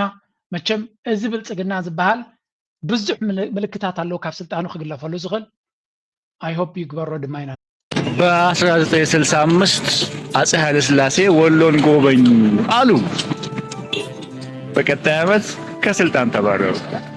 በ1980ዎቹ መጀመሪያ ደግሞ መንግስቱ ኃይለማርያም ወሎን ጎበኝና 83 ላይ ወደ ዚምባብዌ ተሸኘ አሉ።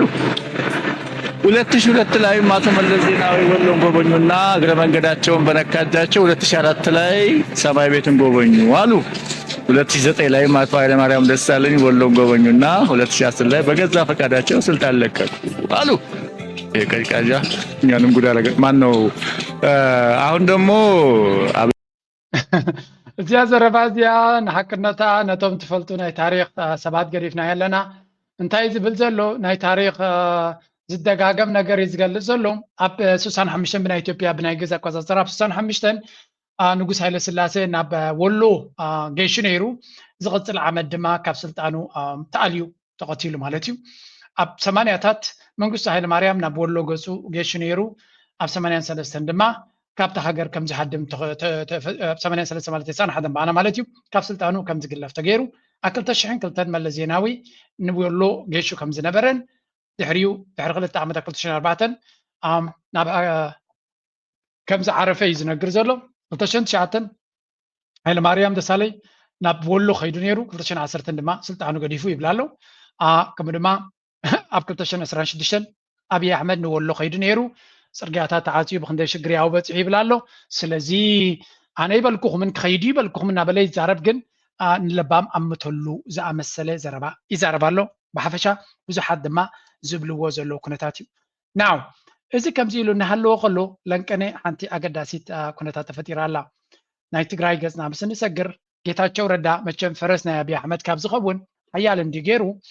ሓዳሽ ፅሕፍቲ ፅሒፍሎ እታ ፅሕፍቲ ዝፀሓፋ ድማ ታደሰ ወረደ በላ ገይሩ ክገርፎ ጀሚሩ ታደሰ ወረደ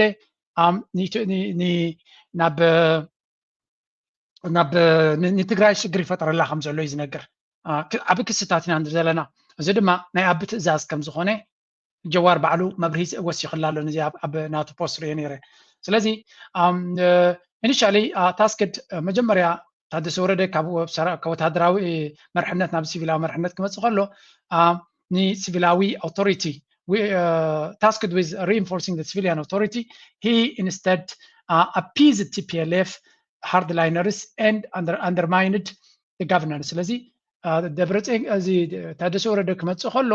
ካብቲ ወታደራዊ ኩነታት ነቲ ሲቪላዊ መንግስቲ ንምሕያል ነይሩ እንትኾነ ነቶም ናይ ህወሓት መራሕቲ ብምሕጓስን ንዓታቶም ዝያዳ ከም ዝዕንብቡ ገይሩ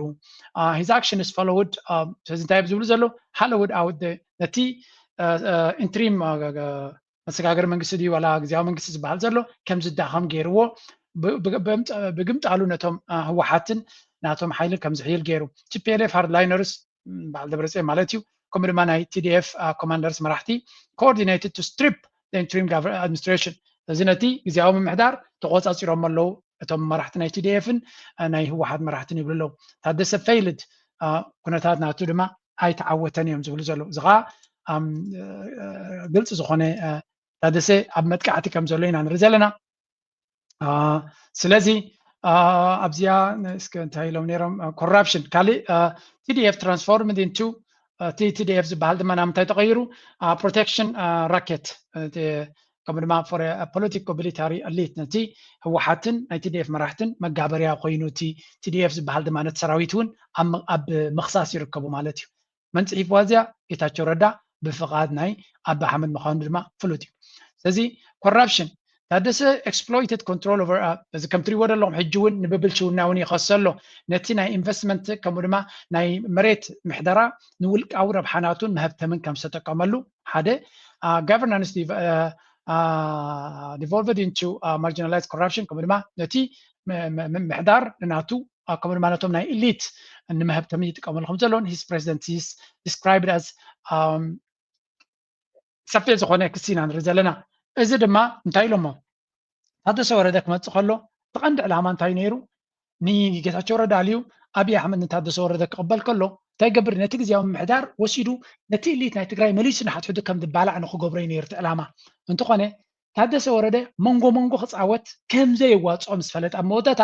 ምስቶም ህወሓት ክሰምር ይክኢሉ ምክንያቱ ከምታ ጌታቸው ረዳ እስጋምባ ሂቦም ከውፅዎ ከም ዝኽእሉ ስለዝፈለጠ ምሳቶም ክርዕም ክኢሉ እዚ ማለት ድማ ኣብይ ኣሕመድ ኣጀንዱ ኣይሰለጠን ስለዚ እንታይ ይገብር እዩ ንጌታቸው ረዳ መጋበርያ ናቱ ክሳብ መወዳእታ ስለዝተዋግየ ካብ መቐለ ተሰጊጉ ኣብይ ኣሕመድ ኣብ ሕቑፉ ገይርዎ ይኸይድ ኣሎ ደሞዝን ካልእን ሂቦ ማለት እዩ ታደሰ ወረደ ግን ኤግዛክትሊ ከምታ ናይ ጌታቸው ረዳ ክገብር ስለዘይከኣለ እቲያቶም እውን ለቢሞም ስለዝፀንሑ ሕጂ መንጎ መንጎ ምፅዋት ገዲፉ ወይ ምስ ትጋሩ ክኾን እዩ ወይ ድማ ምስ ብልፅግና ክኸውን እዩ ስለዚ ብብልፅግና ገጅፍ ክስ መፅይዎ ኣሎ ካብዚ ጉዳይ እዚ ናበይ ክኸይድ ይኸውን እቲ ጉዳይ ክንርኢ ኢና እዚ ኣብይ ኣሕመድ ኣብ ትግራይ ዝፍትኖ ዝነበረን ዝህቅኖ ዝነበረን ፅምዶ ከም ዝሰዓሮ ኢና ንርኢ ዘለና ብታደሰ ወረደ ድፈትኖ እውን ኣይሰለጠን ስለዚ ኣብ መወዳታ ኣብ ከምዚ ደረጃ ወሪዶም ከም ዘለው ነቶም ህዝቢ ንምሕጓስ ድማ ነቶም IDPs ነቶም ተፈናቂሎም ዘለው እውን ዝኾነ ነገር ክገብረሎም ከም ዘይከኣለ እቲ ኣብ ምስ ኣዲስ ኣበባ ምስ 4 ኪሎ ኮፍ ኢሉ ዘሎ ክገብር ዝግብኦ ዝነበረ ወላ ሓንቲ ግን ክገብር ዘይመረፀ እዩ ዝኸስስ ዘሎ በዝኾነ እቲ ኩነታት ናበይ ገፁ ይኸይድ ከም ዘሎ ንምግንዛቡ ዝኣክል ኢና ንርኢ ዘለና ታደሰ ወረደ እዚ ረዳን ጻድቃንን ነታ ትግራይ ንምዕናው ዓጢቆም ዝተበገሱ ሓይልታት ኮይኖም ኣለዉ ኣብዚ እዋን እዚ ምናልባት ነዚኣ ከስማዓኩም ናይ መንጀሪኖ ቪድዮ ሓደ ግዜ ዝበለታ እያ ነይራ ኣብ ዝሓለፈ ግዜ እንታይ ኢሉ ይመሊሱ ብስምምዕ ብውዕል ኣልጀርስ መሰረት ዝተዋህቦም ቦታ እዮም ሒዞም ዘለው ካብ ወፃኢ ሒዞም እንተኮይኖም ክነረጋግፅ ንኽእል ኢና ግን ኣብ ውዕል ኣልጀርስ ዝበሎም እዮም ዘለው ኢሉ መሊሱልና ኣብ ናይ ኣፍሪቃ ሕብረት ናይ ድርድር ኣኼባ ግዜ ማለት ትኽክል ድሓን እቶም ዘይዝክርዎ ኣብ ዘለኩም በዓሉ የተወሰነላትን መሬት ትውሰድ በሰላም እንጨርስ የሚለውን ኢህአዴግ ስራ አስፈጻሚና እነዚህ አሁን የወጡ የሚባሉ ሽማግሌዎችን ጭምር ባሉበት በሙሉ ድምጽ የተወሰነው አንደኛው አስረጄ የነበረው የደህንነት ሹሙ ነው እንዲወሰድ በቃን ብሎ ፓርላማም ቀርቧል ታውቃላችሁ ራሱ የወሰነው ውሳኔ ግን እንዳይፈጸም 2 ዓመት ገደማ አንቆ ይዞታል ይሄ ከም ትሪእዎ ዘለኹም ኤርትራ ብውዕል ኣልጀርስ ብብይን ናይቲ ኣብ ሄግ ዝነበረ ቤት ፍርዲ ዝተወሰነላ ትውሰድ ኢሉ እቲ ባይቶ ናይ ኢህአዴግ ዝነበረ ወሲኑ እዩ ኣነ ንዑ እየ ዘተግብር ዘለኹ ይብል ነይሩ ስለዚ እዚ ናይ ትማሊ ፀሓፍካዮ ካብዚ ወፃኢ ኤርትራ ድያ ዘላ ኮይና ካብቲ ዝተወሰነላ ቦታ ወፃኢ ድያ ዘላ ኮይና ነቲ ዝተወሰነላ ንምትግባር ስለምንታይ ትሕንኩላ ኣለኻ እዚኣቶም ዝእመኑ ሓይልታት ከም ዘይኮኑ ደጊምና ደጋጊምና ንሪኦ ዘለና ኢና ስለዚ እቶም ናይ ህወሓት መራሕቲ ድማ በታ መልሓሱ የላ ጌሮም ይሃርመው ኣለዉ ኣፍሪቃ ሕብረት እናዳራደሩና እንዳሃለው ንሕና ግን በቲ ውዕል መሰረት ወረርቲ ክወፁ ኣይትገብርን ዘለኻ ኢና ኢልናዮ ነርና ማለት እዩ ሕዚ ግን ንናቱ ፖለቲካ ክብል ክወርር ስለ ዝደለየ ማለት እዩ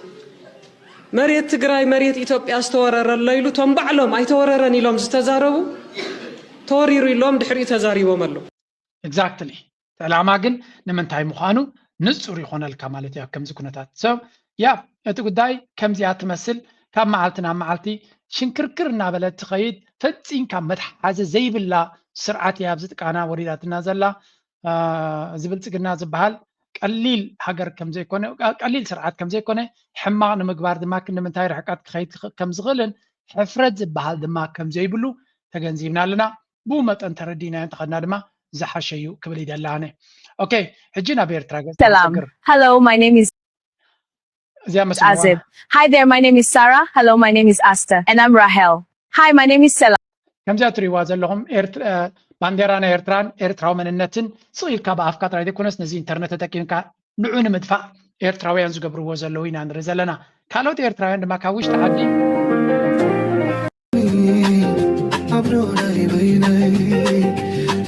እዛ ቪድዮ እዚኣ ኣብ ኤርትራ ሉል ባሕሪ ኮነትን ዘላ ናይ ሉል ባሕሪ ካብ ካሊኣ ሓዊሶማ ዘለው ኣብ ማይኮ ሬከርድስ ዘላያ እዚ ቅዱስ ኤርትራዊ ዜጋ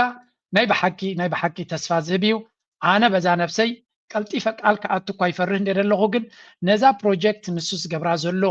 እንድሕሪ ካብ መንግስቲ ፍቃድ ወሲዱ ዝገብራ ኣሎ ኮይኑ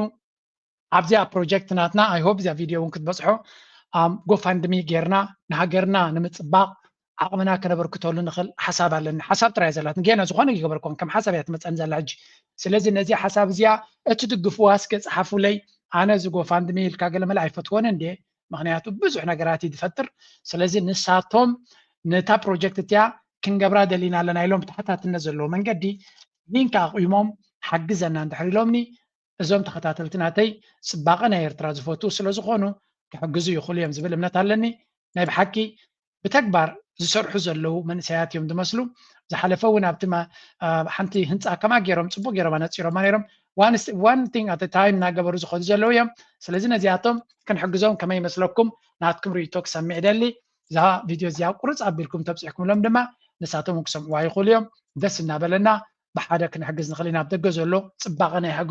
ሃገሩ ክፅበቐሉ ስለዝደሊ ክሕግዝ ዝኽእል እዩ ካልአይቲ ድማ ካብ ውሽጢ ኤርትራ ዝመፀት ደብዳቤ ከንብበልኩም جورج حوي كما يوعي الكايزر لو معنا حموشان إسرانا يمشيت على الحجي يعني لي أنا مرة رأيي حقي يصير لك كنت أخسر مع مخالي personally مالتي كبرتي هابلي إكزابي رخبركا እሺ ሓራይ እንታይ ይመስልካ እቲ ኮኔክሽን ብዙሕ ስለዘይ ንረኽቦ ዳይሬክት እንዲሁ ኮይኑ ተፀገም ዘሎ ድሓኒ ከምዚ ኣብታ ዝዓመት ኒብሳ ዝኽእል ኩላ ከምዚኣ መልእኽቲ ወይ ብፅሑፍ ወይ ብድምፂ ከምቲ ሓቢርካዮ ዘለካ ክገድፈልካ እንዲ መልእኽቲ እንታይ ሕቶ ነይራት ንመስልካ ኣነ እዚ ናትካ ትገብሮ ትንተናታት ናብዚ ዓዲ ክመፅእ ከሎ በይኑ ይኮነን ዝሽየጥ ኣብ እንዳ ቤት ሙዚቃ ምስ ናይ ብዙሓት ሚድያታት ዜና ምስኡ ተሓዋዊሱ እዩ ዝመፅእ ሕጂ I was wondering like ከምዚ ናይ ኣወል በይና ፕሮስ በይና ትሽየጥ ዘላ ምሽ እታ ናትካስ እቲ ትገብሮ ኢንተርቪው ይኹን ወላ እቲ ኖርማል ትንተና ዜና በይኑ ክንረኽቦ ድና ዘይንኽእል ኮይና በይኑ ድዩ ሪሊዝ ክኸውን ዘይክእል ኮይኑ ኣነ ኣይፈልጦን እየ ግን كل جزء نسبات كل خلوا خلنا جورج باتمارو لنا يلوم عن فعلت نايت مال زنبرت جحري لمسي أبي مو مستوانا وندي زلو بين مهل قوي يقولوني هجي لك أفتوش تي مع زيناتي بنات كذا لومو لك تلاقي كانوا تسمعوا جلنا لك بمولو بتصوفوف كم زمان باي حوي ليه حاكم باي حوي كان كحات سمع عن تبلد بيزلا مولو يخاطر خبرنا موني كم مين سبع زكال نحكوين I don't know كم هو መቸም ነዛ ሓፍትና ሰሚዕኩም ኣለኹም ካብ ኤርትራ መልእኽቲ ብዙሕ ግዜ እንዲ ድመፀኒ ናይዛ ሓፍትና ግን ናይዛ ንእሽተይ ሓፍትና ኣዝዩ ደስ ስለ ዝበለኒ እቲ መልእኽቲ ድማ ናይ ኤርትራ ዘለዉ ብቐጥታ ክበፅሖም ስለ ዝደለኹ እየ ድምፂ ቁሩብ ቀይርና ኢና እዚ ስእሊ ትሪኦ ዘለኹም እውን ኣይኮነን ብኤኣይ ጀነሬት ዝገበርናዮ እዩ ስለዚ ጀስት እቲ መልእኽቲ ጥራይ ናብ ሰብ ክመፅእ ገይርናዮ ምክንያቱ ንኩሉ ነገር ፕራይቨሲ ናታ ክንሕሉ ስለ እንደሊ በዚ ኮይኑ በቲ እንታይ ትብል ዘላ እቲ መልእኽቲ ናትካ ክበፅሕ ከሎ እቶም ኣብ ኤርትራ ዘለዉ ምስ ብዙሕ ካልእ ጠርኒፎም እዮም ዝሸጥዎ ዘለዉ እያ ትብለኒ ዘላ ኣነ እኳ ኣይፈለጥኩን ዝሓፍተይ ደስ ምበለኒ ናይ በይነይ ናተይ ክግበር ዝኽእል ግን ድሓን ምስ ኣወል እውን ክዘራረብ እንድየ ካልእ መንገዲ ክፍጠር ዝኽእል እንድሕር ኮይኑ ዓዲ መስኮትኩን ኦርጋናይዝ ክገብሮ እንድየ ክሳብ ሽዑ ግን ነዛ መልእኽቲ ናብ ህዝቢ ቅሪብያ ኣለኹ ነቶም ኣብ ኤርትራ ዘለኹም ከምዛ ትብልዋ ዘለኹም ሓዳፊቱ ንበይና እንተ ትገብርሎም ደስ ምበለና ኢና ንብል ዘለና ድሓን ግን ኣብ ስራሕኩም ክናትወኩም ኣይንደሊና ጠለብናታ ስለ ዝኾነ ንህዝቢ ኤርትራ እውን ክሰምዖ ስለ ዘለኹ እየ ካብኡ ሓሊፉ ንኣወል ስዒድ እውን መልእኽቲ ነይርዋ ንሱ ድማ እቲ ናይ ኣወል ስዒድ ቪድዮታት ነዋሕ ስለ ዝኾነት ክሕፅረልኩም እቲ ናይ ኣወል ስዒድ ብጀካ እቲ ናይ ኣወል ዝገብሮ እቲ ካልእ ኣብቲ ህድሞና ዝወርድ ዘሎ ኣይንረኽቦን ዘለና ስለዚ እውን ነቶም ምስቲ ዝግበር እንተትገብሩልና ገዚና ምርኣናዮ ይብሉ ኣለዉ ሓደ ነዚ ናትና ናይ ዩቱብ ስራሕ ገንዘብ ከፊልኩም ትርእይዎ ምህላውኩም ዘለና ክብሪ ብወሰን እኳ እዩ ዘይብሉ ንዘረባና ገንዘብ ከፊልኩም ትሰምዕዎ ዘለኹም የቐንየለይ ክብለኩም ይደሊ ኣብ ደገዳ ብናፃ እናርኣዩ እኳ ዘየመስግኑና ዘለዉ ወይ ዘመስግንዎ ኣለዎ እዚ ናተይ ትሕዝቶ ብፍላይ ብዙሕ ደገፍ ናይ ህዝቢ ኣለና ንኣምላኽ ነመስግን ኢና ግን ኣብ ውሽጢ ዘለዉ ግን ነዚ ዘረባና ገንዘብ ከፊሎም እዮም ዝሰምዕዎ ስለዚ ንምንታይ ተገዳስነት ከም ዘለዎም ሕሉፍ ተገዳስነት ሰብ ንደርፍን ፊልምን እዩ እምበር ከምዚ ሰዓይ መስለኒ ነይሩ ግን ታንኪዩ ህዝቢ ኤርትራ ዝለዓለ ነቕሓት ከም ዘለዎ ኩሉ ሰብ ይድምስክረሉ ስለዚ ኣብዚ እውን ንርኢ ኣለና ናይ ብሓቂ የቐንየለይ ዛ ክብርቲ ሓፍተይ ነዛ መልእኽቲ ድማ ኤርትራ ዘለኹም ተሰሚዕኩማ ተሓገዝኩሞም ፅቡቕ እዩ ብርግፅ ነቲ ህዝቢ ድሌት ተማላእኩምሉ ንስራሕ እውን ፅቡቕ እዩ ንሕና ድማ በዚ መንገዲ ጌርና ናባኹም ኣብፅሕና ኣለና ናይ ሎም ኣርስ ኣብ ዝኽኑዲና ላይክ ግበሩ ሸር ግበሩ ሪቶኹምን ሓሳብኩምን ግደፉ ነዛ ሓፍትና ድማ መርቑልና ብኣቢልኩም ድማ ኣብ ኤርትራ ዘለዉ ኣሕዋትኩምን ኣሓትኩምን ሰላም በሉልና ክንብል ንደሊ ንዓውን ሰላም ምናልባት ተበፂሓ ትክዛ ቪድዮ እውን ኣይትፍለጥን እያ ናበልና ክንሰናበተኩም ኢና ቴንክ ዩ ቨሪ ማች ምዝያ ክንገትፈኩም